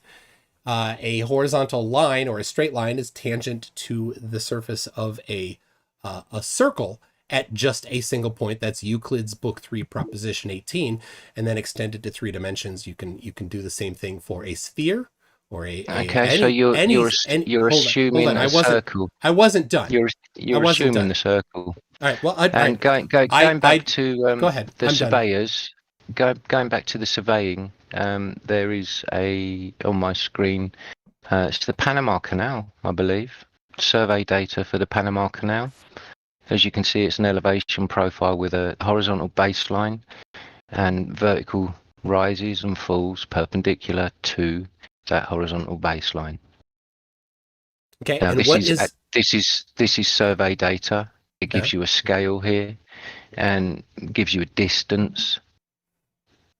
So all survey data is done this way. Okay. Could you there please, is no curvature there. Could you please state the datum that this is referenced to, please? That would be mean sea level. Yes, but the datum. There's actually a datum. Can you specify the datum that this is referenced to? Well, it does have a horizontal line called Pacific Ocean, so it might be referenced to mean sea level, which is just the same because if mean sea level is curved, then it's a curved datum. It's got another one there that says Atlantic Ocean. Yeah, well, see, and surveyors, it's on the same plane. Surveyors reference to datums. Surveyors Yeah. reference to datums. Just tell me the name of the datum that they use, then we can look it up and see what that datum is. Go ahead. Well, there you go. It's there. You do your own legwork. Well, I can tell you that is probably could be NAD 38. Is that right? 20. You tell us it could be probably. Well, I don't know. You're the one that brought probably. it, but don't know the actual datum of the thing that you're talking about. Which, of course, by the way, none of those measurements are first-order measurements. So, by your standard of evidence, they're not allowed. But I'll allow them. I'm fine with that. How can you claim that? How can you claim surveyors, that? Surveyors don't. Were you there taking the measurements? Surveyors don't do first-order measurements. They do. They do. No, they do calculations, which you reject. You don't allow calculations. Measurements. Which include calculation. Don't you know that? It includes calculations for when surveyors do things. They measure angles. Here's another one. What datum? Before we get to it, what datum is this referenced to? Here's another one. The Grand Erie Canal. Okay. Again, a horizontal baseline and vertical measurement at perpendicular to that horizontal baseline. Okay, and what datum? You work it out for yourself. You That's asked your me claim. for your claim. You asked me for measurements, and you have not provided. Here they are. You've not provided the full information. You asked me for measurements. Okay, MC. well, I can tell you that it is the Great Lakes baseline. Yeah, I'll tell you it's the Great Lakes datum. Vertical measurements. A 3DP. That's the Great Lakes datum, which is an ellipsoid. You claim. No. That's what this survey is referenced to, the Great Lakes datum. And a horizontal baseline with vertical measurements perpendicular to that horizontal. Yeah. Again, it is referenced to the Great Lakes datum. Which is an reification of your spheroid it's your measurement. It's your measurement. Calculations. These are the actual physical measurements. So you brought it up, and then you dismiss your own measurements. Physical I'm not because dismissing this the a measurements. it's your dismissal of your own measurements because it's a reification. I'm not dismissing anything. As you said, this is referenced to the Great Lakes datum. The elevation data is referenced to an ellipsoid. Let me step in real quick. All right, actually, let Jason step in because he was about to step in. Yeah, sorry guys, I'm doing my best. Yeah, I was just going to say, like, try and talk one at a time. You know, let him speak, Tune, please, and then you can respond to him, like, you know. Carry on, Dick, please. I'm not dismissing anything. This is a horizontal baseline and vertical perpendiculars to that horizontal baseline. All measurements. And what is that datum reference to? Go ahead. Oh, you work it out for yourself. That's your claim.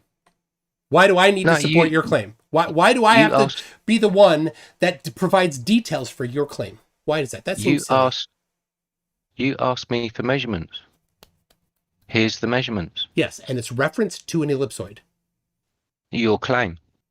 I know that is the case. But if you disagree, you go ahead and you find the particular datum that this is no, that reference was your to. Claim. McToon. That was your claim that it's referenced to. You asked me for measurements. Yeah. Here's the measurements. Right. You claim it's referenced to an ellipsoid. Yes, on you is. go. Definitely is. On you go. On you go. It's called the International Great Lakes Datum. Support your claim. Hey, just so you guys know, this is TheHammer as well. Sorry. I did not. I'm on a different account on that. You're on it. All right. Oh, wait a second. Hammer Sock is TheHammer? Yeah, is that who you keep muting? I don't know why we keep getting muted panelists. Sorry, everyone. Oh, I'm so sorry. I didn't know it was the same person. I didn't. So I did. I'm sorry. I did mute you. I thought you were just someone talking that other than the panelists. I'm so sorry. That's okay, Jesse. I'm watching you though. All right. Well, the kind of recent one would be the International Great Lakes Datum of 85, which is also the same as the NAVD 88. Would that be 1985? Yes, and there's an earlier one that's from the 30s. My map kind of predates that. Okay, what one is that? So these measurements would have been calculations would have been added to these measurements to reify your GS 85. What particular datum is it then? If it's not, because I don't know the date. I don't know the provenance of this particular thing. That's on you, not me. Why are you running from your own evidence? I'm not. You asked me for measurement. You certainly are running from it. No. All right. So what's the year of this measurement? When was this published? You go work it out. Go ahead. When was this measurement published? You go work it out. When was it published? Are you running away from your own claim? Why are you running away from your own claim? You're the one that brought this up and you know nothing about it. Wave that white flag. Wave that white flag there. You know nothing about your own measurement. You just got, did somebody send it to you? And you just put it up without even looking at it? Do you want to keep ejaculating? No, I want you to support your own claim. Go ahead. When was this from? When was this from? You asked me for planar measurements. And you provided me ellipsoid measurements. Thank you for that. No, they are planar measurements. No, they're not. Show me the datum. Then show me the datum that it's measured from. Go ahead. Do you have to keep ejaculating everywhere? Come on, just show it. Just show it. Stop running from your own claim. Go ahead. I'm not running. What year was this? What year was this? You asked me. What year was this? Have you finished? What year was this? Have you finished? You don't know anything. You don't know anything about your measurement. Why did you even bring it up? Finished? Why did you even bring it up? Have you just answer the question. Just say, don't stop saying, are you finished? Just say the year. Go. What year? Go. You asked for... Oh, you don't know the year. Why did you bring it up? You know nothing about this measurement. All right. Hammer, maybe you have some measurements because this guy... Have you finished? He has completely failed supporting his own measurements. Go ahead. Have you finished? Do you want to go back to the helicopter? Because I kind of want to know what you responded to. No, I'm not repeating myself. If you chose to not listen, too bad. Yeah. I mean, it's just disrespectful for you to just not listen to me. That's fine. I get it. But if you have any measurements That wasn't even a measure. Do you have any measurements? Because, man, I've given you measurements. Where? Oh yeah, where? I didn't see them either. On screen. On screen. These. Okay, guys. You guys have been at each other's throats. We've heard it. You have a question from the audience from a while back, and I want to read it to you so Who that is rolling my boulder? Is he anything to do with this debate? I was a proposed moderator. The present moderator doesn't seem to be doing his job, so I'm moving you guys on to the next thing so you stop this. To 3DP and Hammer. The question is, you demand measurements of the curve be presented. Can you provide measurements of the flat? And pause. There we go. On screen. And there's a question to Toon and Jesse.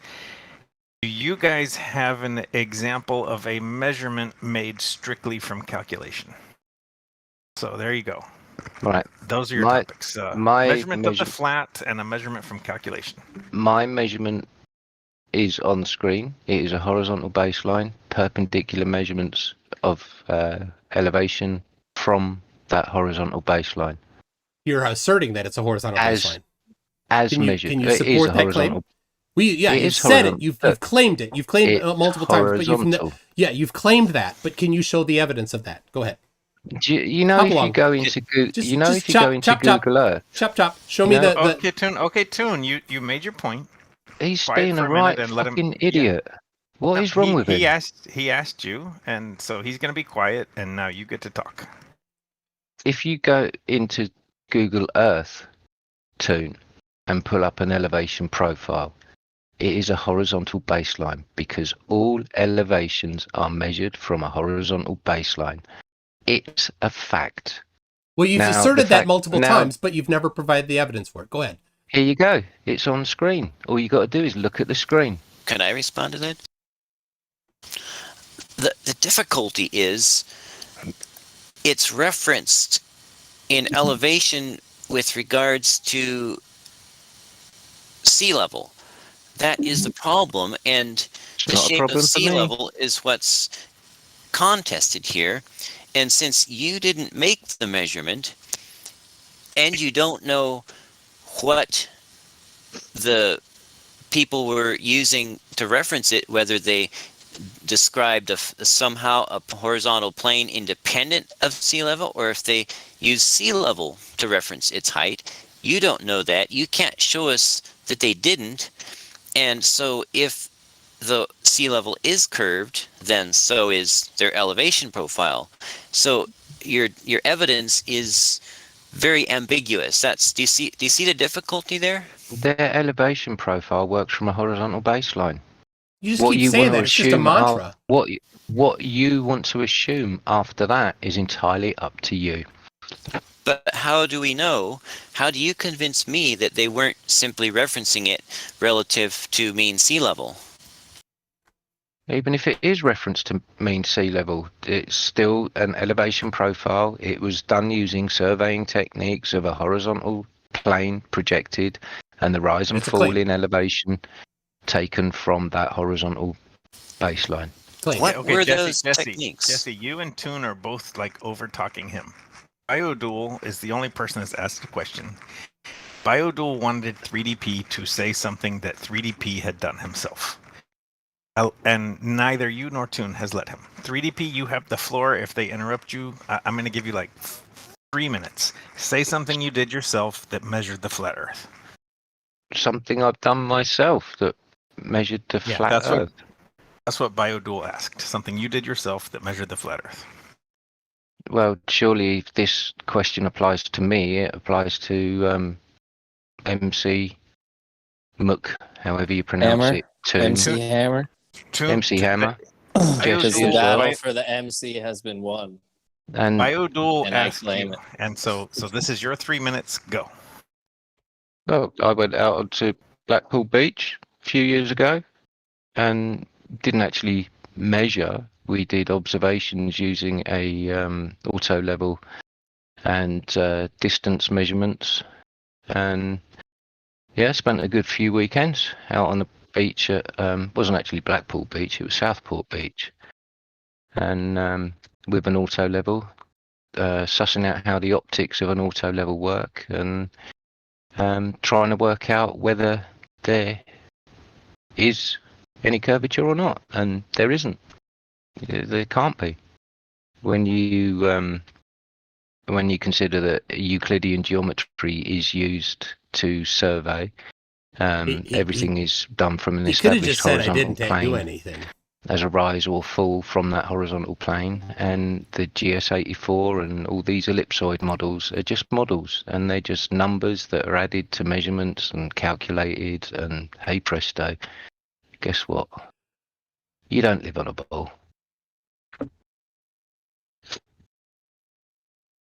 Has Biodual done anything to Well said. support his claim of a ball?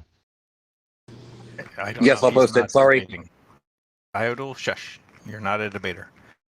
Well, I was just asking the question. He asked it of me, so. Well, yeah, but you're a participant. He's not.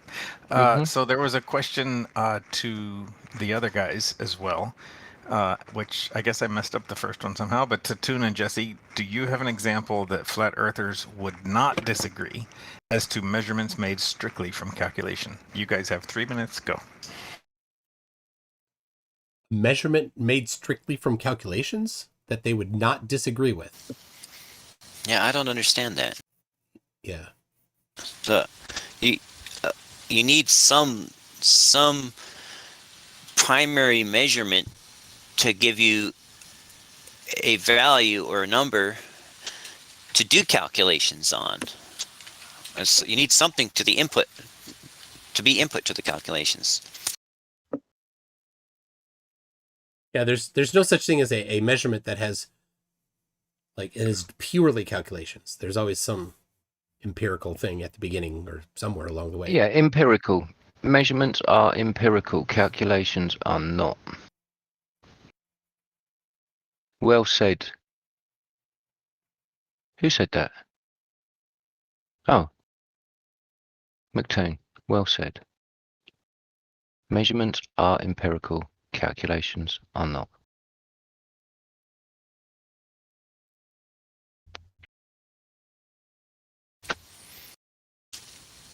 So, yeah, I don't know how you could have a calculation that was strictly... You need some data source. Yeah. Yep. Yeah, so he's suggesting speed, but even to measure speed, you need to also you need to measure the time and the distance. Yeah, those are empirical.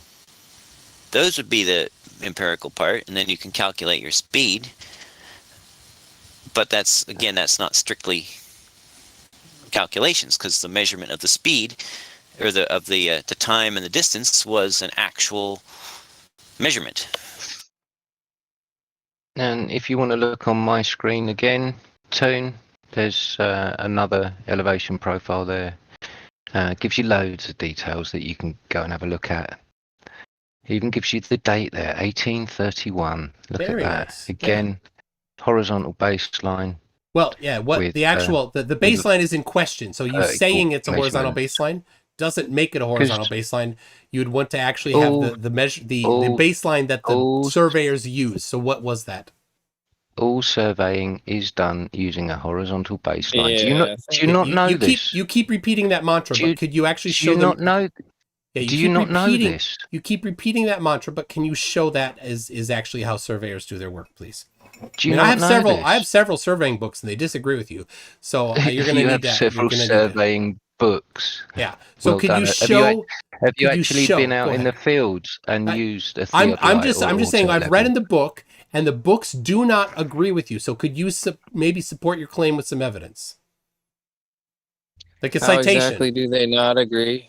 Go ahead. They don't agree with him. How? Yeah, they talk about ellipsoids being their datum. Yeah, is that an added calculation?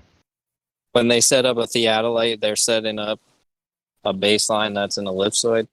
No, they're referencing it to it. Yeah, they're referencing to as a calculation. As a calculation, Yeah. how So were the first order measurements done? For surveying, they would use they use chains. No, that's their first order these measurements. days we're not talking about the 1900s. If you look at my screen, now, this is a illustration taken from a surveying website, and it demonstrates exactly how surveying is done using a horizontal and the perpendicular to that horizontal. So, McChain, can you give a demonstration of where surveying is done using an ellipsoid? Sure. Or whether the ellipsoid is a calculation afterwards. Yeah, let me pull that up. So, do you disagree that all first order measurements are taken from a horizontal baseline? Well, where is the first order measurement here? In this illustration, being measured. There you go. How? It's the height from in this case the riverbed. Yes. Okay. So that's the height. Is the first order. The first order measurement. Yeah. Got it. So that's the only first order measurement in that. And this process is repeated again and again and again. Yeah, the height. But what's the surveyor? But what's the surveyor doing? Talk through me. But I'm asking, what's the surveyor doing? Using a process called foresight and backsight differential leveling. And there's no calculations in that. Well, you add one number to another number, or subtract. So there is calculation. I got only it. So to get only to get the differential in the height. Right, the so, actual measurement. It's not a first order measurement according to you. The actual measurement is first order. The differential between the measurements is a calculation. Yeah. So they didn't. So surveyors, according to you, don't do measurements because you only allow non-calculations and measurements. What's this? This is a first order measurement. This man here is a surveyor. This man here is a rod man. Yeah. This surveyor is taking a first order measurement. Which bit of this don't you understand? But he's not. But he's not. He's measuring an angle and doing math. Things that you don't allow. You don't allow math in measurements. Auto levels don't measure angles. Don't you know that? Yes, I do know that. It measures. You are severely lacking in information here. I just said that I do know that auto levels don't measure angles. So why did you bring angles into it? Because you're adding and subtracting. A minute more of this open arguing. You're adding and another question. All right, you're adding and subtracting, and therefore doing calculations. Therefore, by your measurement, your standard of evidence, not allowed and not a first order measurement. Each foresight and backsight is a first order measurement. The calculation comes in to differentiate So when they do the entire survey, there's a lot of calculations. Got it. Well, and in that vein, when I point my theodolite at a target, there's an actual physical glass disc in there with millions of tiny little metal fingers on it, and actual optical sensors actually count those physical little fingers moving by. So I'm actually taking a first order measurement of that angle before it gets converted into degrees and feet and whatever it gets converted into. The actual primary measurement, the basic measurement in the instrument, is first order. Is still an angle, which is the inclination between two straight lines. But the measurement itself is first order. Are you saying the fact that I apply math to it afterwards to get the end result as what actually invalidates it, because that makes it not first order because I applied math to my first order measurement? The angle measurement, that is a first order measurement, yeah. Okay, boys, I know you got lots more to say about it, but you've got to go on to the next question, and that's from Ibromingo, who wants to ask you, if sunlight is refracted, then is Eratosthenes wrong? I'm going to give each of your sides 3 minutes. Flat Earth, you go first. I don't get the point of his question. Doesn't matter the point. The question is, if sunlight is refracted, then is Eratosthenes wrong? And what did Eratosthenes do? He used the sticks and shadows thing. Which has been demonstrated works equally as well with a close light source as a distant light source. I don't get his point. He just deflects. Oh. Neither do I. I'm just giving you his question. Do you want to yield your time to Toon? Well, it's been demonstrated that what he claimed to do works equally as well on a close light source as with a distant light source, one being a flat surface, the other being a curved surface. I don't see what the contention is here. And why is he bringing refraction into it? It's just kind of a pointless question. But, McToon, if you want to have a stab at it, feel free, or Jesse, or Hammer. Hammer, you're still on flat Earth time. So, do you want to say anything? Yeah, I don't really have any comment for it. As far as I'm aware, Eratosthenes measured a flat Earth. Thank you. Okay, Globers, do you want to hear the question again, or are you good to go? I got it. Jesse, you want to say something, or because I have an answer. I think you say you do or don't. I have an answer. Yeah. Well, I was just going to say, I think the old fellow was right. He should have done it with 3 spots instead of 2, and then that would have made it quite clear that it was on a curved Earth, not a flat Earth. And sunlight can be refracted, but it really only happens to a significant degree when the path is running quite nearly parallel to the Earth's surface. Okay. Well, I can answer that. Specifically the refraction question, and yes, it does affect the measurement. That's for sure. But that amount of the effect can be compensated for, and it's not very much. I personally did 4 Eratosthenes type measurements, along with several other people every time. And when we did that, we did not get things that work for flat Earth, by the way. That's a separate thing, but I'd love to see your supporting evidence for your claim. I'm glad to show when you're done with that how it didn't work. But when I did the calculations, I did the measurement myself, and then I included the modification based on refraction. And what did I do? I subtracted 0.3 arc minutes when I did it on the, it was in the June equinox. When I did it on the December solstice, I subtracted 2.2 arc minutes. And when I did it on both of the equinoxes, I subtracted 0.85 arc minutes. Those are all based on the elevation of the sun. Now, if I did not include them, it does not greatly change the outcome because they're so small, and it actually, the effect is less than the uncertainty of my measurement. And what refraction did you use? What calculation? 0.3 on the June. This was in Minneapolis at 45 degrees north latitude. So the refraction adjustment I used was 0.3.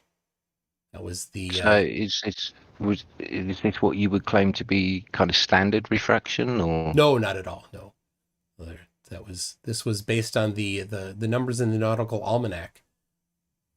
So this is it's 1776. The Nautical Ephemeris from 1776. They actually all are within a tiny percentage of each other. So you can use even the 2022 Nautical Almanac has the charts that are the same. So use any of them. Did you plot the refraction index in every single point between you and the target? Yeah, so the way that these are done is through a partial differential equation between the observer and the distant object. So that's how they calculated the amount of refraction to adjust for. If you go to my screen share, right, I've got a website up here. It's the Chemistry of the Atmosphere, Encyclopedia of Atmospheric Science, and it's talking about the index of refraction. It says the index of refraction is a function of aerosol composition and particle molar ratios. If particle molar ratios are known, index of refraction can be derived.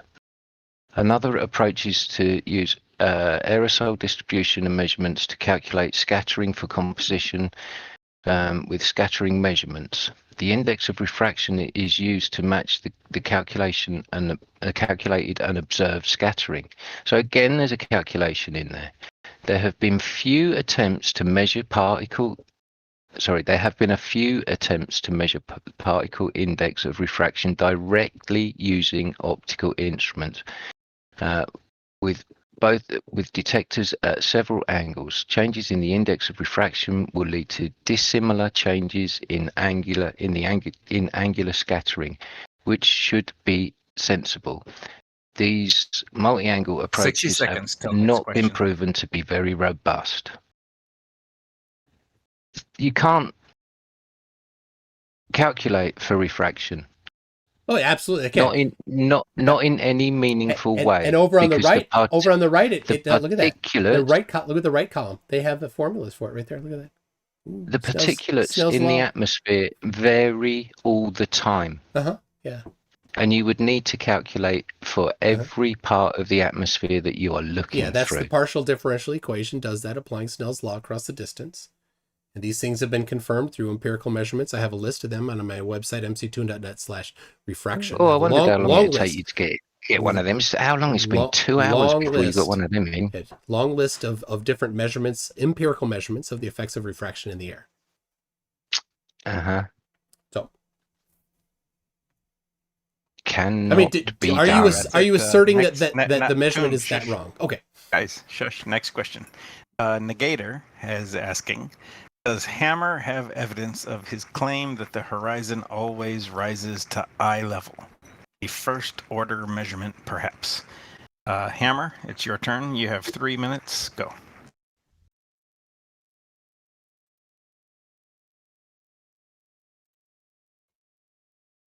This is going to be good. This is going to be good. I don't know where he is. He's said nothing so far. I don't know where he is. He did definitely make that claim. There he is. He's here. But he's not saying anything. Interesting. Is he saying anything? I don't hear anything.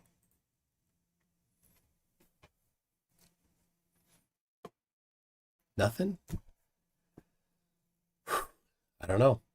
This evidence is exactly as good as all other flat Earth evidence ever presented in the history of the globe. Wow. Just nothing. Nothing at all. Nothing.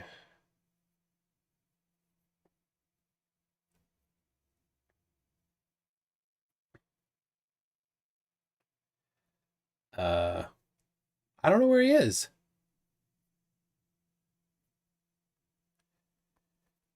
I think Roland just set a timer for 3 minutes and is just like, well, I'll just wait. And if he wants to, yeah. So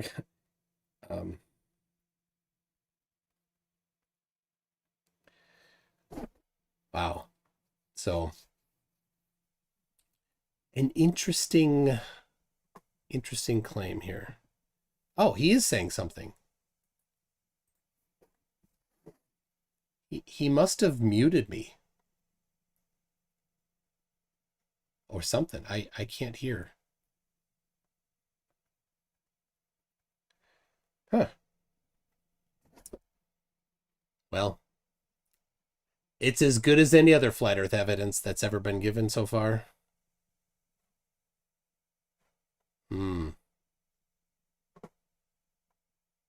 That's weird. Well, let me, during the silence here, let me see what we got going here. We got Tim Pryor, who was complaining about no debates in the previously. Refresh browser if using browser Discord. They're inviting. I hear nothing. I don't know what's going on. Let's see. I must have been kicked or something. using a Nikon field or total station, but I was using it as a theodolite because a total station also functions as a theodolite. That would be a first order measurement of angle, I believe, since I was simply pointing it right straight at the horizon, and it was just measuring the physical angle on its built-in high-resolution protractor. So at 2.23 feet, I measured 0.0075 degrees below eye level. At 16.5 feet, I measured 0.0589 degrees below eye level. And you can see this little inset here is a picture of the instrument's readout. It's reading in degrees, minutes, and seconds, but I've converted it to just straight decimal degrees for you. And finally, at 58 feet above the water, I measured 0.1125 degrees below eye level. So I think it's quite clear that the horizon does not rise to the eye level of the observer. The higher you go, the further down it appears, and it matches what the globe model predicts. It wasn't in the live chat. I don't know if I skipped or if I accidentally got myself matching out. what the globe model predicts is just you conflating orthographic with perspective views again, which is what you continue to do, Jesse. You conflate the two.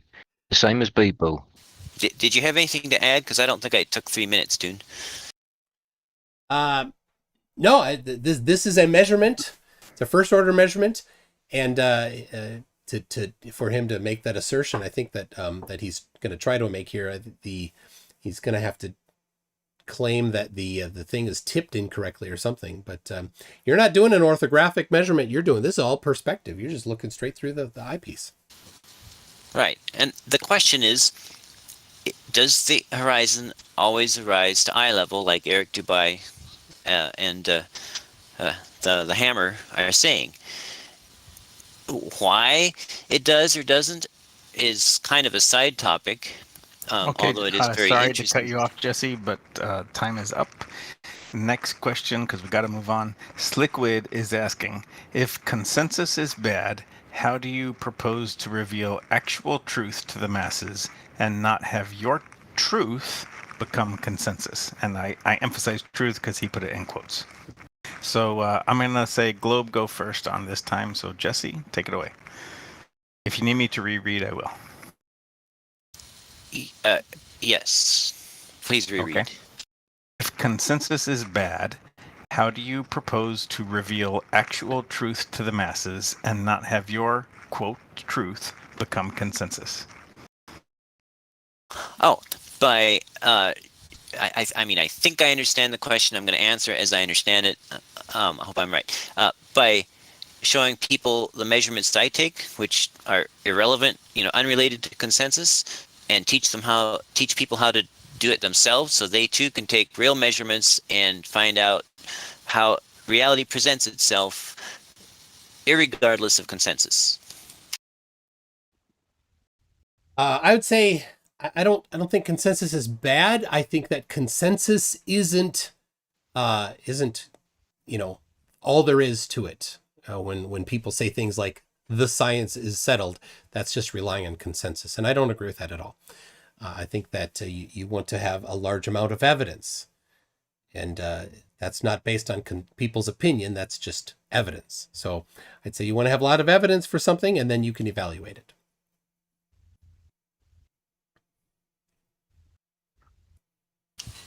I may have misunderstood the part about consensus. I thought it was referring to popular opinion, but as far as the evidence, yeah, you kind of have to look at the preponderance of the evidence. Okay, you guys are done. So I'm to the flat earthers now, and I will reread. If consensus is bad, how do you propose to reveal the actual truth to the masses and not have your, quote, truth become consensus? Flat earthers, go.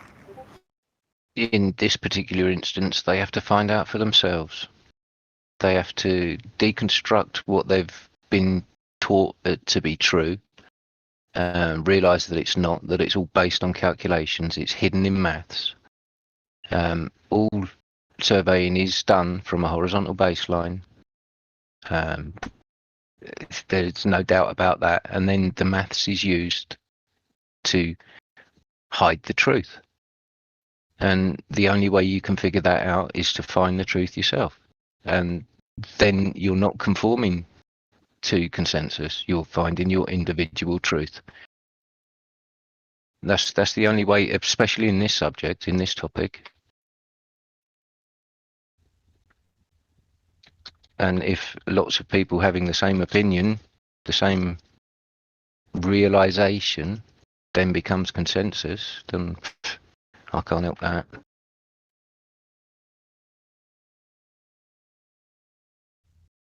Yeah, I think consensus can be bad, right? They talk about yes men as an example, right? You want to be challenged, especially in scientific They don't want to be progress, challenged. right? That's the only way we're going to move forward and truly, I don't know, achieve better things with humanity, which is supposedly the whole point of scientific endeavor in the first place. So the attitudes that we get presented in this arena when it comes to the childish behavior and the name calling and all that crap, it becomes quite daunting, right? And it seems quite out of place for the conversation and what's going on. So consensus, yeah. And how do you stop your idea? I think inherently we all have pretty much the same ideas when it comes to like how society should interact. I don't think it's any one person's idea, right? In that if you're not harming another person, essentially, you could do basically whatever you want. You know what I mean? So I think other than that, you know, a lot of times they talk about this topic doesn't really affect anybody's life, right? This doesn't affect anybody. Doesn't mean anything. But in reality, you know, when you look at some of the things that they put out in front of us, like global communities and he's limited kind of rambling. resources, it's Hey, I have to cut you off. I disagree with that. No worries, going I'm on. done. We've got two more questions so far to get through. The next one is very long and complicated, so I don't really want to read it. I'm gonna post it again. I would like you guys to take overs first. So here it is again. You got 20 seconds to read through that and make of it what you will. Jesse and Toon, you're gonna go first. And we're gonna shorten it. You got about 90 seconds to respond. All right. 90 seconds. It's like 90 seconds to read it. The way Jesse thinks that he brought up the bus example, which you won't feel the movement because there's no acceleration. No, I'm not starting your time yet. Shush. Just read. Okay. I'm gonna start your time. I'm gonna start your time in about 15 seconds. All right. Why don't you let me read it out loud carefully? No, it's too because it'll take too long. Sorry. Well, then we don't really have time to digest it. If we don't have time to read it, we won't be able to digest it and respond to it either. Then yield your time if you wish. Okay, here you go. Time is up. Glovers, go. You have 90 seconds. I yield my time. If you want to yield. Okay. Jesse? You know what? It's just a really absurd question. It shows the complete lack of understanding by the person who asked it and an inability to communicate an idea. I yield the rest of my time. Okay. That was very worthwhile, Jesse. Flat Earthers, you have 90 seconds. Go. Well, from what I think he's saying is the difference between velocity, like the hours of a clock. The hands of a clock. If you look at the clock on the wall, and the clock hand is turning at Oh my gosh. 1. The hour hand is turning at 1 speed. Now, so if you have one hand on the clock and you've got a 24-hour clock, there's the thing. so there's only one the link in chat, so you can read it say, yourself. and the finger's pointing at 12. That it's going to take 24 hours if there's 24 hours on the clock face. If I may, DP, I don't mean to cut you off there real quick, but he's kind of pointing out the dichotomy of how fast the supposed system is spinning versus them talking about it being practically at rest, or what does he say? Uniform linear motion. Is that what you were getting to? I just want to make sure we didn't run out of time before you got to that. Well, he's simply ignoring velocity. That's all I'm saying. Oh, that was a bad mic. Oh, did I that's improperly? Flatzoid's trying to. Sorry, Flatzoids. Maybe Flatzoid DM me or something. Maybe I improperly summarized this question there. Sorry, DP, to cut you off. Well, basically what I'm saying is that to make an accurate analogy of that hand on that clock turning once every 24 hours, and to equate that to the size of the planet they think we live on, you would have to make that arm of that clock as long as the radius. Yes, you would. And then make the analogy. You just calculate the centrifugal force. Or the centrifugal acceleration. Sorry about the hot mic typing stuff. We have to move on to the next thing. So that complicated question is gone. Next question is from Professor Phil. And I believe this goes to the Flat Earthers first. So Professor Phil asks, shipping companies and airlines navigation around Earth every day.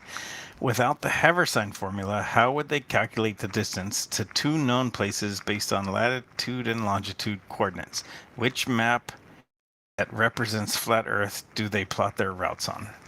Flat Earth, go. You have 90 seconds. He's invoked the Haversine formula there. Let's see it. Let's see where they use the Haversine formula in shipping charts and shipping maps. Come on, Phil. Sounds like a deflection. Airlines, yeah, you've invoked that. He's making that claim.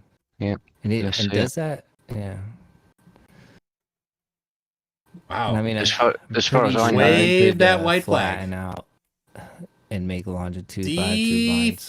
lines, on a 2D flat map, right? Well, if you look, you must have seen ship captains on TV, and they always pull out a flat map and use a straight edge and a compass. Where's the Haversine formula in that? Oh my! There isn't one.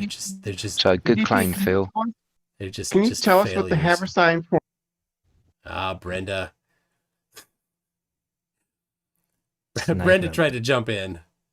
Got server muted there for. So yeah, bold claim there by Professor Phil, but not borne out in reality when all shipping maps are flat and the captains or the navigators use a straight edge. A picture is flat, therefore the dog is flat.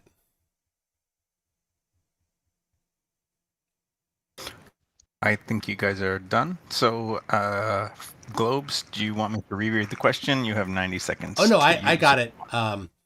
The question was to provide, for the Flat Earthers, to provide the actual measurement method that they use. And rather than that, they deflected. They heard Haversine. And lesson to you, Professor Phil. Don't tell them what the globe uses. Just say, what does Flat Earth use? Because then they won't be able to be distracted by the Haversine. They completely failed, waved the white flag the entire time. But yes, Haversine formula is used, and just because a map is flat doesn't mean that the Earth is flat. I have a picture of my dog. It's a flat picture of my dog, but my dog is not flat. That's an actual reification fallacy there. So yes, they do use a Haversine formula to calculate distances between points. That's how you actually do navigation when you do long-range navigation. When you use a map, there is typically on ocean maps, the sea maps, they use a Mercator projection, which includes modifications for distances so that you know what to do, and when they get to the edges of the map, things like that, if they need more accuracy, they can apply these formulas to get the accuracy. Same thing for Lambert conformal conic maps, charts they use for air navigation. They're specifically designed to be able to deal with the distances that are distorted on them on the map. So yes, saying that because a map is flat, therefore the Earth is flat, is actually a reification fallacy. There's some very bold claims there. Okay, don't have time. Don't have time he's for not rebuttals. backed any of his claims there. So yeah, I got it. 3D. We all know that shipping. We've got maps two are more questions, and our overlord David wants to open it after the two we questions. all know that hang on. therefore the Earth is flat. Hang on. If you want to use the time for the next question to answer that one, go ahead. No. This is addressing Sliquid the. asks. I want to address you. You can't. Sliquid asks, if consensus is such a bad thing, how do you flat earthers expect to reveal the truth you've discovered? Oh. Have everyone accept it and not become consensus?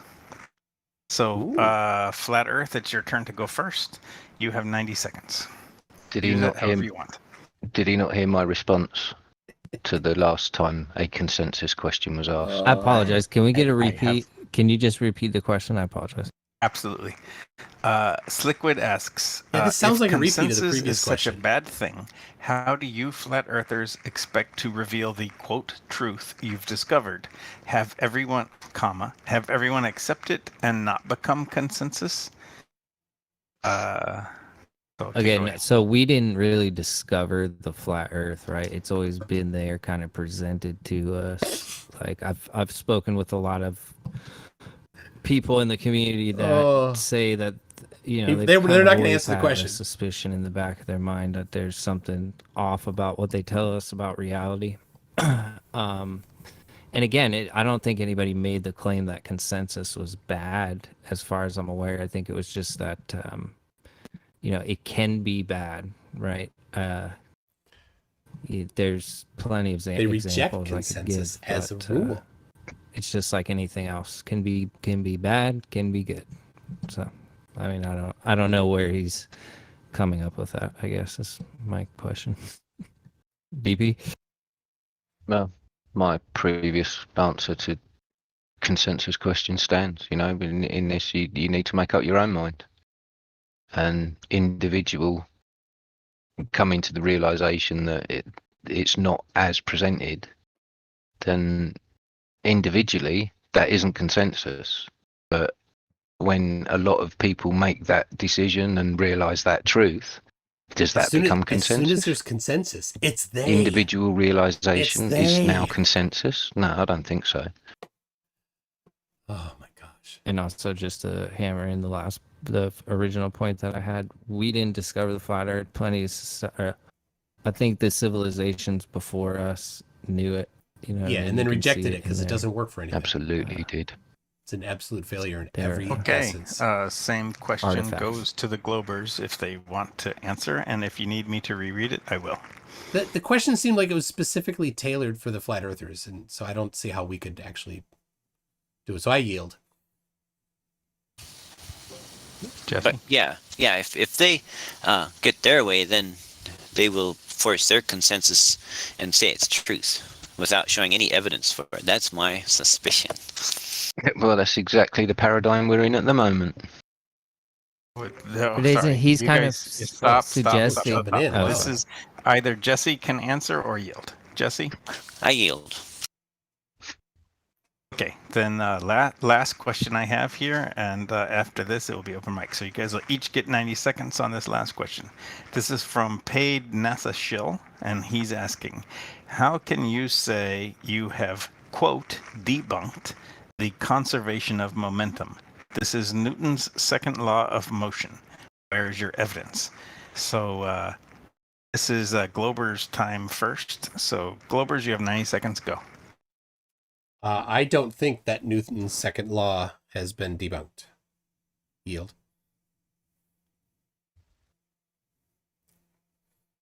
Jesse, do you have anything? Yeah, I don't think Newton's second law has been debunked either. I yield. Okay, flat earthers, you guys have 90 seconds. Go. Yeah, I'm not in disagreement with it. In fact, I'm in much agreement, right, with it. I'm in disagreement with how it's presented in the argument because they never finish the unless acted upon by another force, and they don't recognize the helicopter, which produces its own force. Thank you, DP. I've never even mentioned Newton in this debate, so that obviously wasn't aimed at me. I agree there. The Fig Newtons are the best. Okay, guys, regardless of which side you are on, you've both been awarded our special tag of person who was willing to come here and debate. It endows you with the honors of respect of everyone in this server, and we greatly appreciate it. We are going to open it up now. Thank you for having us. Appreciate it, guys. Yeah, thank you. Yeah, Roland, can I just make an observation here, right? Through this debate, all we've done is we've looked at the points that Toon and Jesse have brought. Neither mine nor Hammer's points in our openers have been addressed. They didn't bring any evidence. Now, I feel this has dragged on for 2 hours now, and we've been going over the points that they have raised. Now, I'm willing to come back with Toon and with Jesse and go over the points that we raised. We being me and Hammer, because neither of those points have been addressed. Oh, okay. Look, I think that's interesting, and I think that it's worth a few more minutes. I was about to yield everything to like open mic time, but 3DP, well, I think everyone cares. Open mic. Open mic. Hold on, Hammer. I think 3DP is making an interesting point, and I want to give 3DP and Jesse a chance to talk to each other. So, 3DP, could you summarize in like 30 seconds a question to Jesse? 30 seconds. Go. About what? About what? Anything you want Jesse to answer, and I'll force him to answer. So you have 30 seconds starting from... That's not my point. Hold on. You're not seeing my point. My point is that this whole entire debate has been about the 2 points that Toon brought and Jesse brought. Neither mine nor Hammer's points have been addressed in this so-called debate. What I'm saying. Now you want to give me 30 seconds with Jesse after 2 hours on their questions points. No, I wanted to make sure that you articulated what you had to answer, and then I was going to force Jesse to address it. Do you have something that you could articulate? A question that you could say in 30 seconds to Jesse, and then we will make him answer. Again, you're missing my point. It could take an hour if you want. Do you have a question that you could pose Jesse right now? Jesse, why do you conflate orthographic and perspective views when you come up with your claimed measurements? Because that conflation matches reality. I can go and make a scale model. I can test, I can measure, and it works. That's how reality presents itself. So you're claiming reality presents itself as orthographic and perspective. When do you ever see an orthographic? Orthographic is any slice of the 3D reality. If you take any 3D scene and slice it along a plane, I know what orthographic is, Jesse. Open side, that will be an orthographic view of reality, and reality can be sliced and quantified orthographically. Reality can be sliced. The question I asked you, Jesse, was when do you ever see in orthographic? When we measure the XYZ coordinate of multiple points, we are essentially seeing in orthographic. Or essentially is not seeing. When do you actually see in orthographic view, Jesse? We can also come pretty close to seeing in orthographic view when we're a significant distance from a scene and looking at it from the side. Jesse, when do you ever look at a scene from the side? You always look at the scene with your eyes, with perspective view.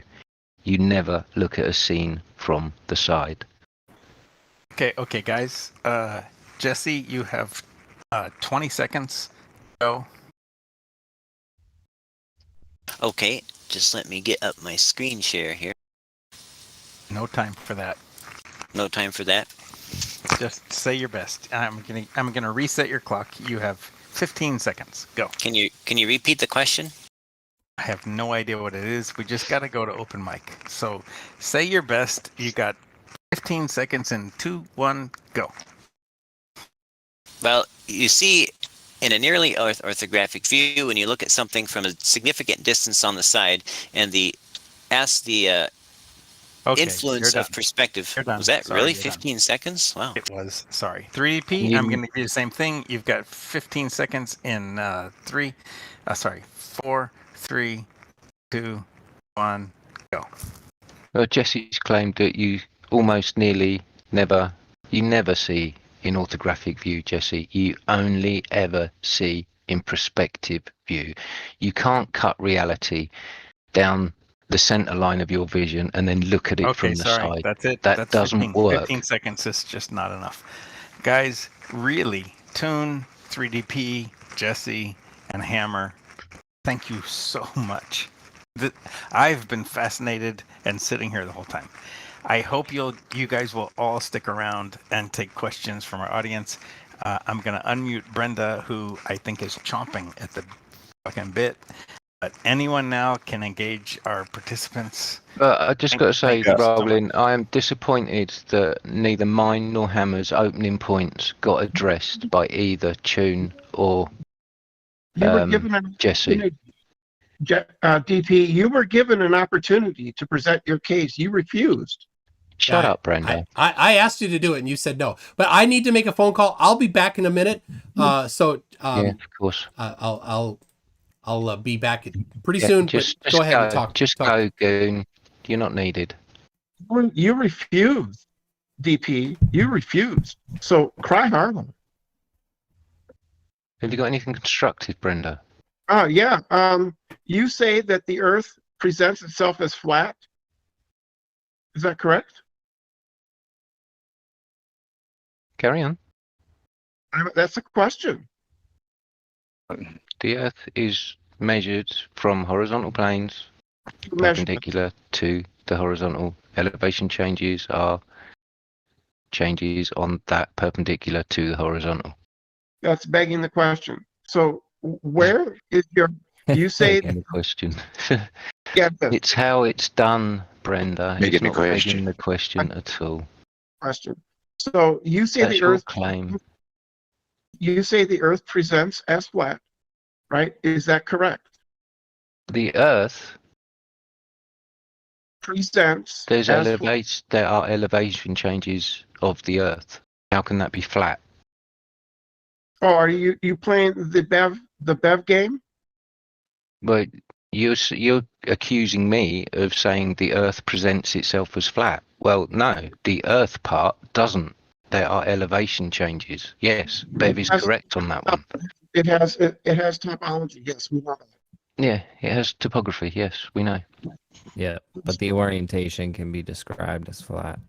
Yes, and it can. Level. It is flat a shape, Brenda. Is it? Is flat a shape? Is it flat and level? Is flat a shape, Brenda? Question with a question. Is the Earth flat? I've just told you. There are elevation changes. There are measured elevation changes. Yeah. Yeah, again, it depends on what you're talking about. If you want to talk about the surface, it's obviously not flat, right? If you want to talk about the orientation, yes, it's flat, level, stationary. Is a pizza flat, DP? Is a pizza flat? Anybody got any real questions? Yeah, anybody got any real questions? Look, pizzas are flat, even though they have changes in elevation, don't they? No, it's not flat then, is it? If it's got changes in elevation, sort your shite mic out as well, Brenda. Getting feedback and all sorts. Pizzas are flat. Sort your shite mic out, Brenda. Pizza is flat. According to you. Yes, according to everybody. Well, obviously they're not. They're three-dimensional. Flat is 2D. No, it isn't. Yeah, it is. Yeah, it can be 3D. So it it's lays flat. The under part. Why is it?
Fair that everyone. We really weren't prepared for that, right? We've never been that active. We had 17 at once, and we had to scramble.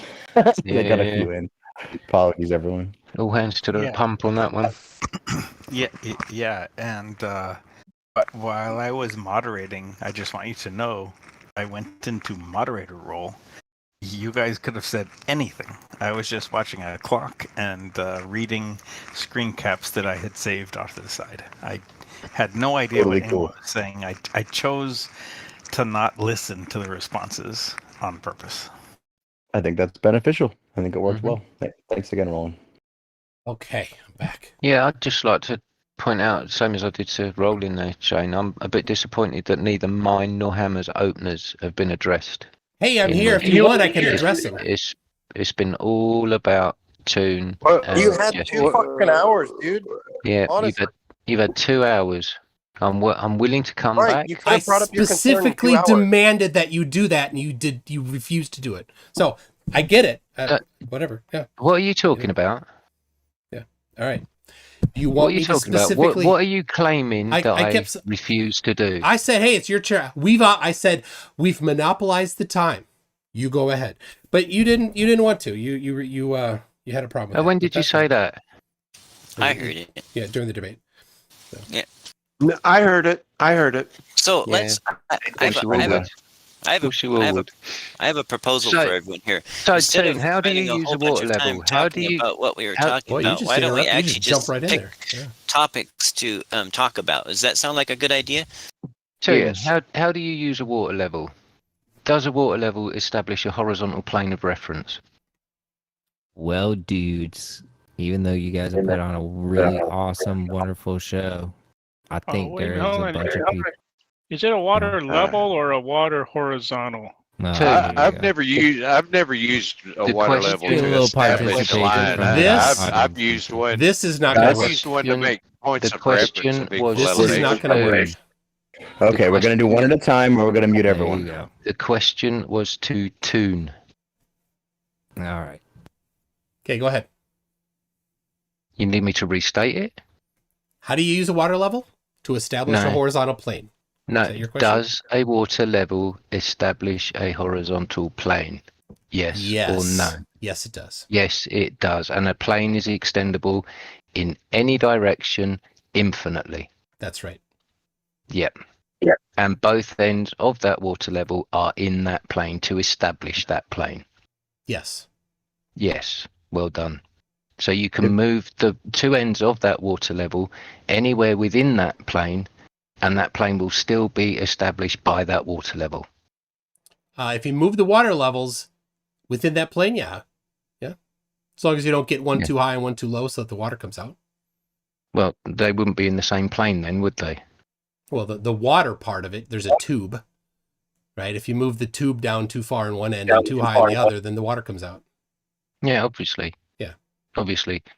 But the point that I'm making here is that a water level establishes a horizontal plane. The surface of the water establishes a horizontal plane that is extendable indefinitely in any direction. No, a water level. You mean a tube with water and two ends. The surface of the water, Toon. No, all right. I will make it clear how it works. If you draw a line from one top of the water to the other top of the water, that line is within that plane. Is it horizontal? Yeah, that line between the top of one water and the top of the other water. Yeah.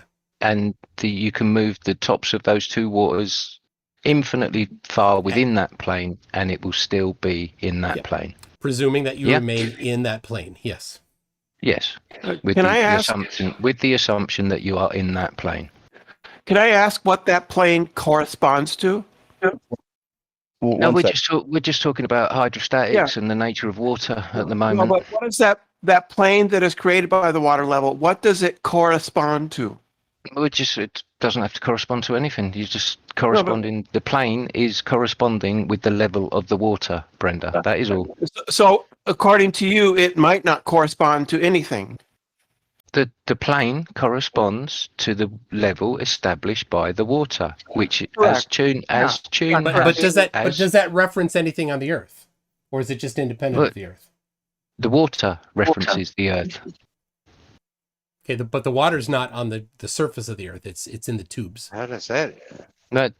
We are talking about water. Yeah, it's in the tubes. When do you ever see water that's not related to the Earth? Are you changing the topic? We're talking about a water level. You're talking about a water level. The water inside the tubes, not water sitting down on the ground, not the surface of water in a lake or anything. You're talking about water level. Yeah, water level. Inside the tube. Yeah. Yes. If I could make a suggestion for everyone, if our debaters could refrain from addressing each other from now on so we can get to some of the chat. I know it's got a little heated tonight, guys. I'll just finish it off. Agreeable to everyone. Yeah, just my final statement on this. The line that's established between those two points of the water, the center point of that line is the point that is tangent to the surface of the Earth, at which that plane intersects the surface of the Earth, or is parallel to the intersection of the surface of the Earth. That's the only place that particular plane is perpendicular to the surface of the Earth, or tangent to the surface of the Earth. There you go. So, according to you, water at rest comes off of the surface of the Earth if you extend that water level either side of that center point in any direction. That does not follow logically. Yes, it does, Brenda. No, it really doesn't. Good to intersect. He has stated that the water level is in that plane, no matter how far the water level is away from that claimed center point, that tangent point that he has. No matter how far away you take those water levels away from that center point, that water remains in the plane. Gunn just said that. No, he did not. Yes, he did. No, he did not. You misunderstood. Yes, he did. No, he did not. You misunderstood what. I'll state what I stated myself. I know what I said. I know what I mean. There's a line that you can draw between the tops of those two water levels. That line. That's a plane. Is a plane. A line is not a plane. No, a line is not a plane. You agreed. No, a line is not a plane. Within a plane. A line sits within a plane. All right, shut up. Toon. Shut up. A line sits within listen a plane. To me. Yes, it fits within a plane, but a line does not establish a plane. You need a third point. Plane. All right, I'm not going to teach you. I'm not going to teach you elementary school geometry here. Evenly within a plane. Toon. How many points to find a plane? Those water levels form 3 points to find a plane. You can move. 3 points. You need 3 points, not 2. Brenda, shut the fuck up. You need 3 points, not 2. You don't seem to understand that, DP. You think that 2 points define a plane. Is that it right? Right? 2 points. You asked me a question. Now let me answer. 2 points define a line. Now with a water level, you can move one end left or right, giving you a third point. That defines the plane. Now you have said that line sits within the plane. The line does sit within a plane. You have also said that water level is extendable in any direction infinitely far, so defining the plane. Well done, McTune. Yeah, that's a straw man. So let me make it clear. It's not a straw man at all. Hold on, I'm talking. If you're gonna, it's not a straw man at all. I have given you back the information you gave me verbatim. Shut up while I'm talking. Shut up while I'm talking. If you're going to establish a plane, you need 3 points. You could create a water level with 3 tubes on it. The tops of those 3 tubes would establish the plane. The point equidistant from all 3 of those points would be the point at which you would be parallel to the plane that's tangent to the surface of the Earth. So all 3 of those points would be in the same plane. Well done. And water, as we know, forms a horizontal plane. So you've just added a third point to that plane. Well done. If I could just interrupt for a second and ask our panelists to stop interacting with each other. We've had a good heated debate, but we have 30 people here trying to get at both of you. I'll be done with Thank you, guys. Is it a water level or water horizontal? Level is horizontal. No, it's not. Level is not horizontal. That's a claim. Synonymous. That's a bold claim. All I've ever utilized a water level for is to establish points of equal elevation to like build a deck or level a trailer or something like that. Yeah. And all those points are in the same plane. Otherwise your deck wouldn't be level. Otherwise your deck wouldn't be level. How big is your deck? And that plane would be tangent to the surface, right? That's your claim. And left lane, how big is your deck? Is it like miles big? No, I went about 30 feet, and then I went around the corner. Yeah, and even past the corner. Even McToon said that the water levels you can move them as far as you want. As long as you remain within that plane, yeah. In the plane, you can move the water level as far as you want. But if you move those you can move the water levels in the plane, but if you move the water level so that the water stays level, you're actually not in the plane. You're dropping below the plane. Well, the plane would dissect the surface. Well, that's your claim. No, that's exactly what happens. It's a water level, not a water horizontal. Yeah, level and horizontal are the same thing. No, they're not. Synonymous. That's a claim. Well, that's your claim. That's your claim, sure. No, it's your claim. That's a proof. Your claim that level and horizontal are the same. Your claim. But you with no measurements and no evidence. Yeah, of course, Toon. You're the one that's just said that a water level establishes a horizontal plane no matter how far the distance between the 2 ends of the water level. Well done. Yeah, it's straw man. Excellent. But you don't win by straw manning. Yeah. It wasn't a straw man. Verbatim. It was, yeah. Verbatim. How can you be? Yeah, exactly. We can rewind the recording and listen to you again, Toon, because that's exactly what you said. Maybe we can say if you move the ends of the water level such that the water stays within the same plane, that is not demonstrating either the Earth is flat or is curved. And how do you propose to do that? That happens on both scenarios, a flat and a curved Earth. That can occur. How do you propose to move the water, keeping it in the same plane indefinitely on your ball? It's not proposing to do it. He's just stating that that's what would happen if you were. Well, it can't be done, in other words, is what you're saying. Because level is not horizontal. Now you're making the claim that it cannot be done. By Toon saying that the water level, ends of the water level can be moved anywhere within that plane at any distance, well done, Toon. That's not what he said. You misinterpreted what he said. Exactly what he said. You misinterpreted what he said once again. That is exactly what he said. He said you could extend the water levels and come up with a plane. He didn't say that the plane would always be with. Why are you white knighting for him, Shill? Because you misunderstand what he's saying, and you're purposely. Yes, you did. Because he's not saying what you're saying. The water level, it means you establish a level, not horizontal. These are two separate concepts. They have different words for a reason. Do we call it a water level?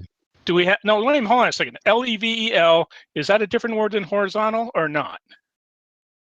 And according to you, they got two different Well, they do. If you look in the meanings. dictionary, Yeah, they do. Yeah, if you look in the dictionary, reasons for beings. If you look They in the are dictionary, synonymous. God, Google them. They have different definitions. Look at them. They are not the same effing word.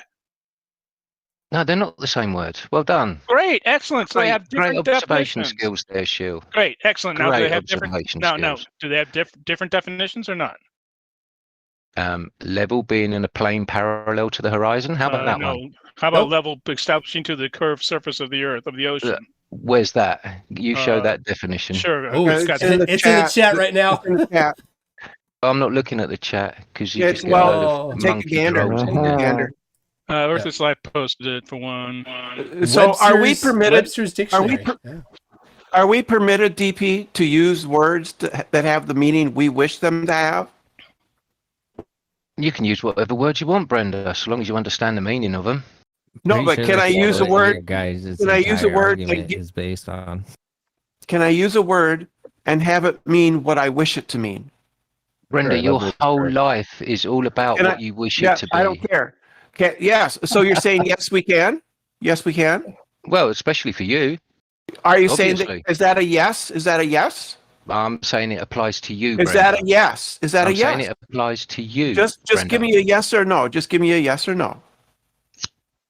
Your life is all about what you wish it to be. Just give me a yes or no. Can we use words? Yeah, so how we wish to DP, use them? you need to stop making this personal and just focus on the topic. Stop with the bullshit, okay? Yeah, I'm ignoring him because he's run away like a little bitch. Maybe your pronoun should be little miss. That's was misgendering me earlier, and I got over it though. Okay, I'm getting over it. I'm over it. So DP, can we use words and have them mean what we wish them to mean?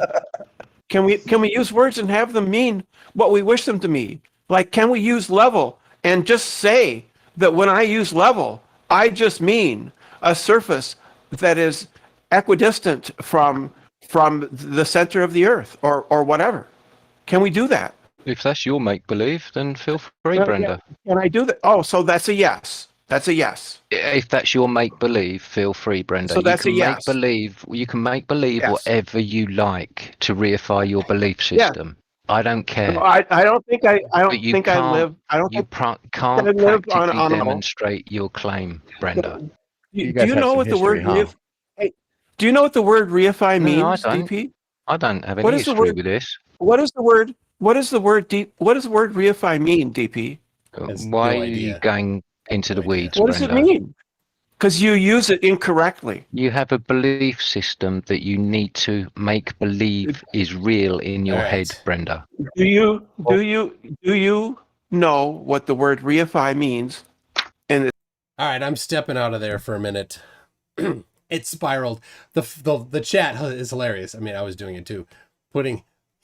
He desperately wants level and horizontal to have the same meaning, but they don't actually have the same meaning. They definitely have a different meaning. If he disagrees, then it's on him to show the measurements that they are actually the same.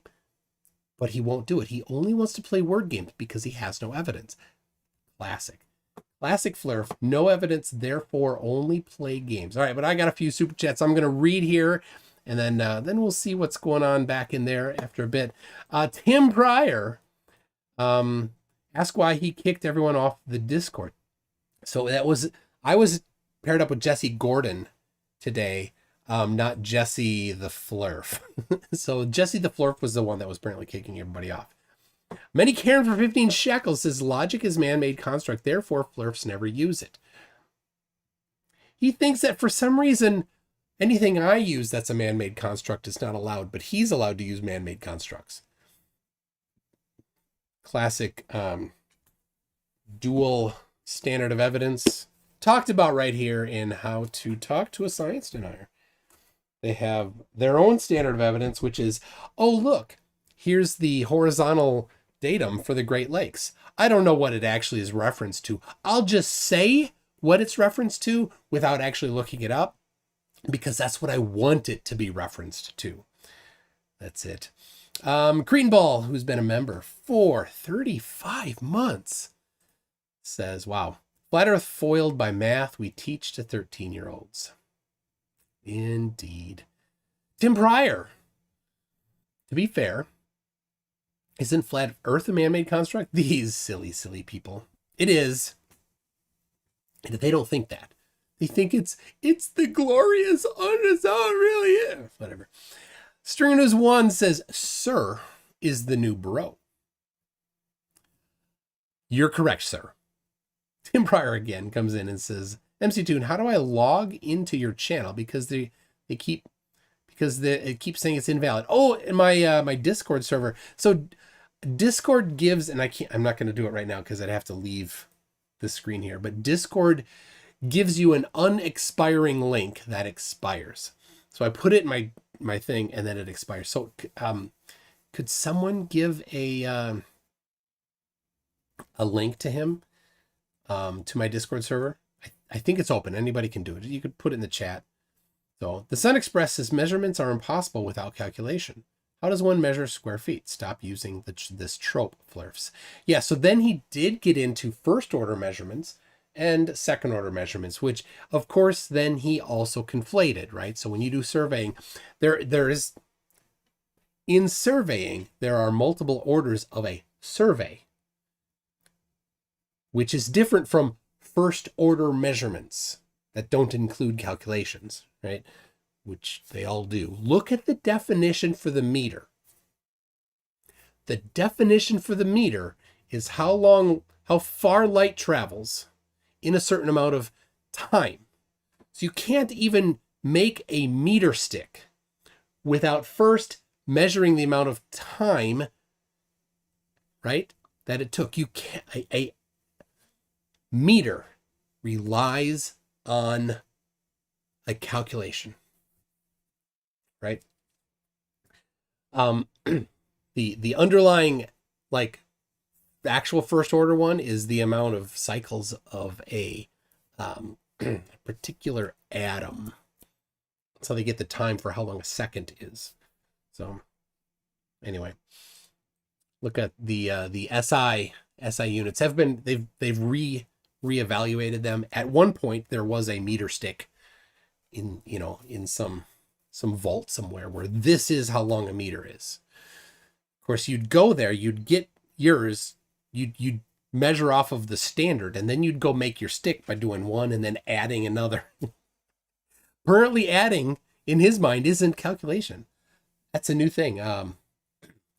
Maybe it's just because that's even a calculation that he cannot do. Therefore, it's not a calculation. I don't know. Let's see. Let's see here. We got... It's jumping around on me. Many Karen says, question, what measurements of flatness can you show? Of course. None. No measurements of flatness. Shovelhead Steve says, don't let them backpedal. Well, that's all they have. That's the thing. I make them backpedal. That's the entertainment. I bring them here. I put them into a situation that they cannot get out of without backpedaling. That's the fun. Take these people and put them in an uncomfortable spot. String News 1 says, Toon, don't hurt them. It's like Hammer, don't hurt them. See, MC Hammer, MC Toon. And Hammer, don't hurt them. Toon, don't hurt them. I got it. I got what you did there. Tim Telly says, distances across the ocean can be measured with cables laid to connect continents. That's true.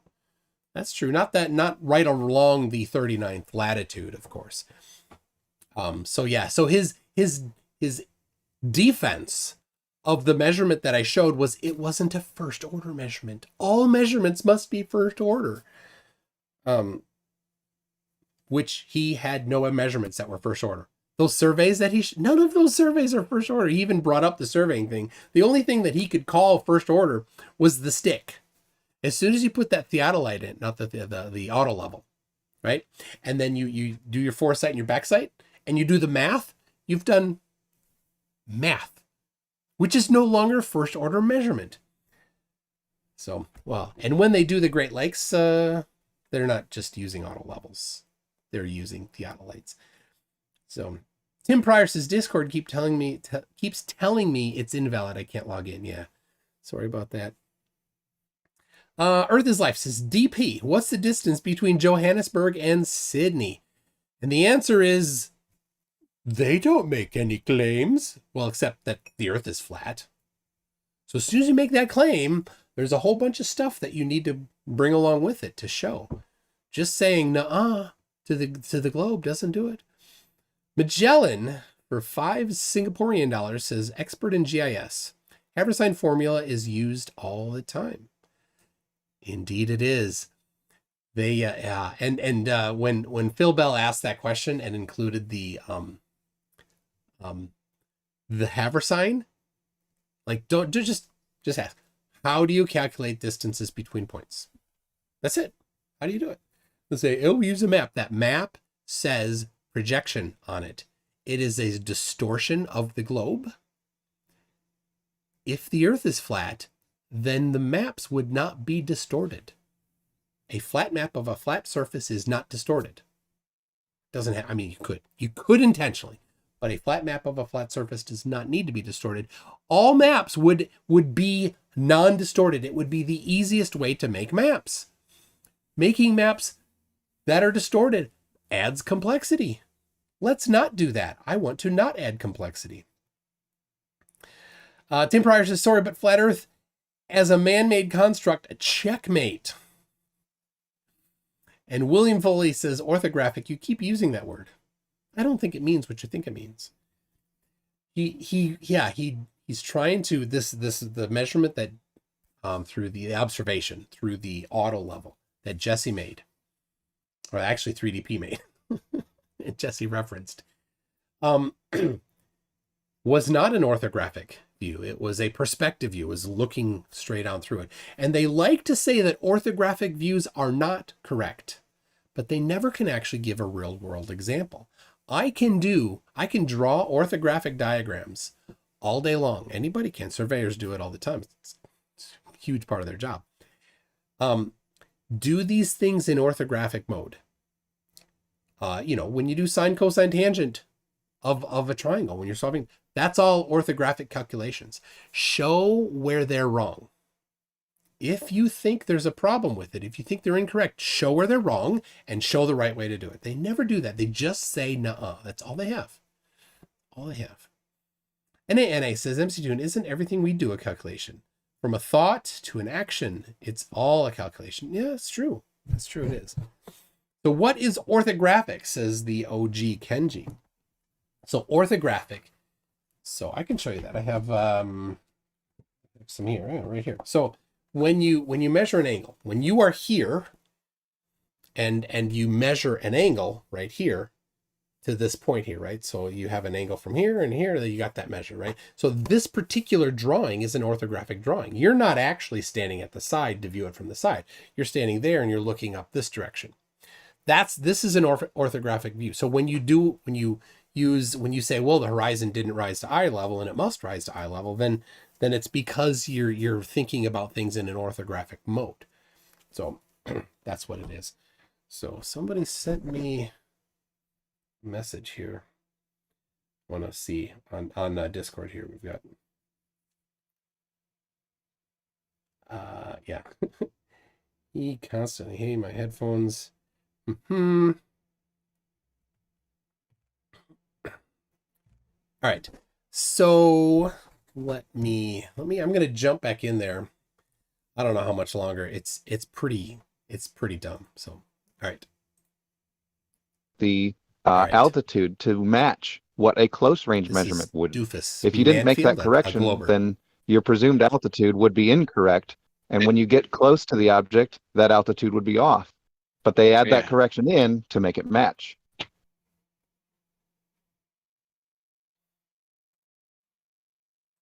It basically takes the curve out.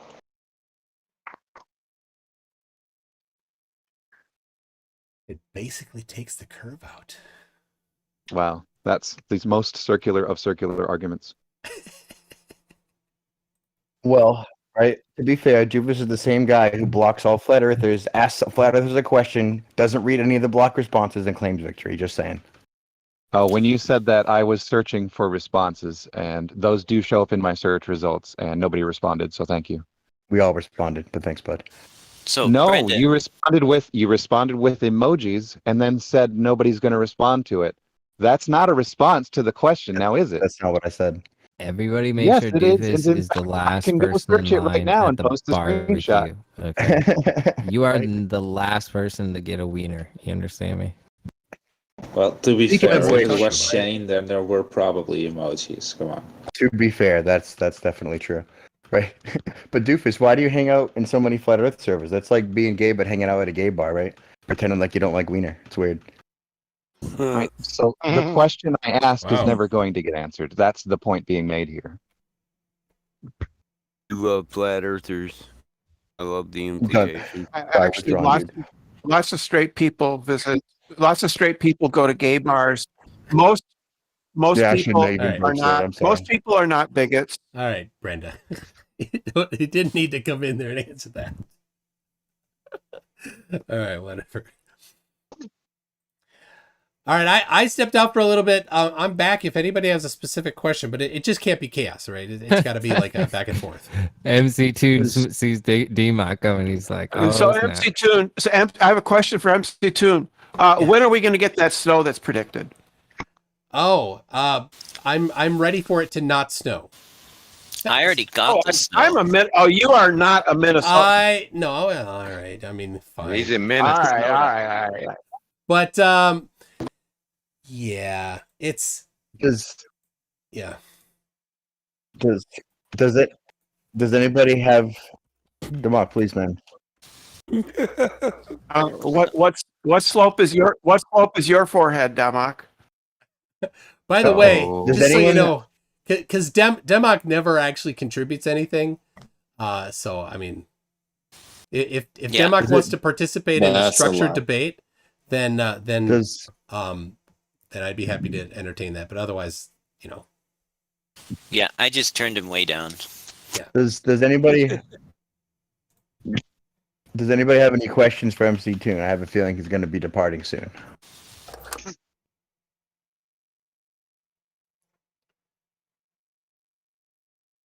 I don't hear anything. What? Mock. So What? Mock, man. Mock, they've all What the muted you. fuck They was can't that? hear you. I'm sorry, dude. yeah, The I people can't you're hear addressing Demok. Yeah. refuse to listen to you. Yeah. So I don't know how to help we you. won. We won 2 hours ago, bro. It's all good. Why is your blood pressure all high and stuff?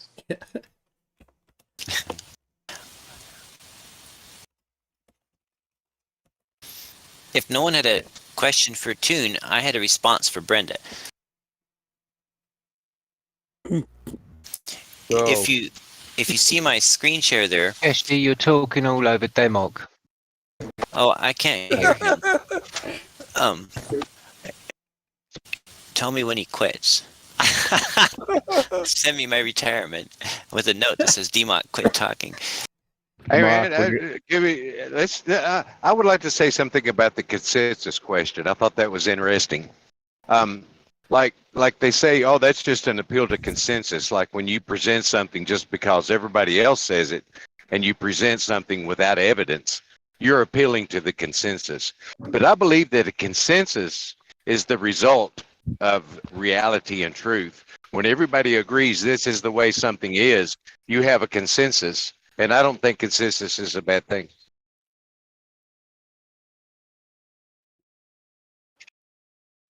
Yeah, you might. People didn't get there generally. They didn't get there for no reason. So it hopefully that it means that there's a more evidence that brought lots of more people into that position.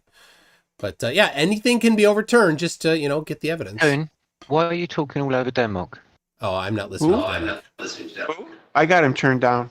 Yeah. Yeah. And just real quick on the consensus thing, I mean, like I said, there's plenty of examples in which consensus is not a good thing, right? In fact, also consensus is how you challenge what is the common understood narrative of whatever science they're doing of the day. That's why they need consensus to be a good thing, Hammer.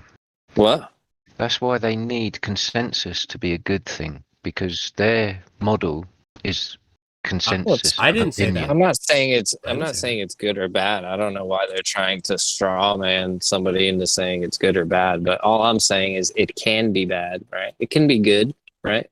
Consensus is good when I want to freaking get some dinner and like everybody decides like, hey, this is what we're all gonna eat instead of like, but like, there are times when consensus is not good, right? Like when your church that you think that you're following, all of a sudden they all consensus that we're going to drink this Kool-Aid that's going to make us all go to sleep forever. Like that's not good consensus. You know what I mean? The common argument that's presented is that you should challenge the consensus, but it's not. If your challenge were to the evidence, if your challenge were to the evidence that you provide contrary to the consensus, that'd be fine. But if your blanket statement is challenge the consensus for the sake of it being consensus, then that is a common argument for flat Earth. It's not. Just challenge the consensus, because there's two options that you have. You can challenge the evidence itself and show where the errors are, other than your personal opinion, or the second option is challenge the consensus with contrary evidence. You can do one of those two options. Isn't that what I mean, if you get a degree in some kind of scientific field and get some funding for the government, you're a legit scientist with that mindset, right? You're challenging the consensus of the day. It's not a straw man. What you're doing is a straw man. If you're not going to let me respond. So no, but I'm going to correct you if you're wrong. That you are building a straw man, and I don't want you to attack that for the next 5 minutes. I'm not building a straw man. I'm simply responding to what you guys are equating to something that, again, we never said in the argument, right? We didn't bring up consensus. You brought up consensus. I think the guy that made the point knows whether or not he's being strawmanned better than the other person. If you want me to go back to my original point, is that it can be a good thing. It can. And the other guy he's talking to is Biodual, who is a Glober. That's right. I'm not addressing that at all, and I'm not saying that what your opinion about that specific thing is. I am addressing what you addressed about the consensus question. That's all. And then as far as the not building a straw man, can you name one person here in the last, let's say, 24 hours that claimed you have to be funded by the government to be considered a real scientist? Because again, you straw man that position. That's a straw man in what I had just said, because I never said that means you have. All right. It's just a straw man inception. So I'm going to step out of the server there, and I'm going to say to everybody that's here, thank you. It's been a fun stream. I hope you enjoyed. It. It didn't get too dumpster fiery, so that's good. Let me see if we got here. We got we've got the Sun Express is looking along the sidewall of a building, perspective view. Move away perpendicular to the same wall, or orthographic view. Yeah, that's true. But of course, when you've moved, you are no longer in that position from before. But yes, I mean, you could stand on the side of a building and you could look up at a point, and you could have somebody draw a line between your eye and that point.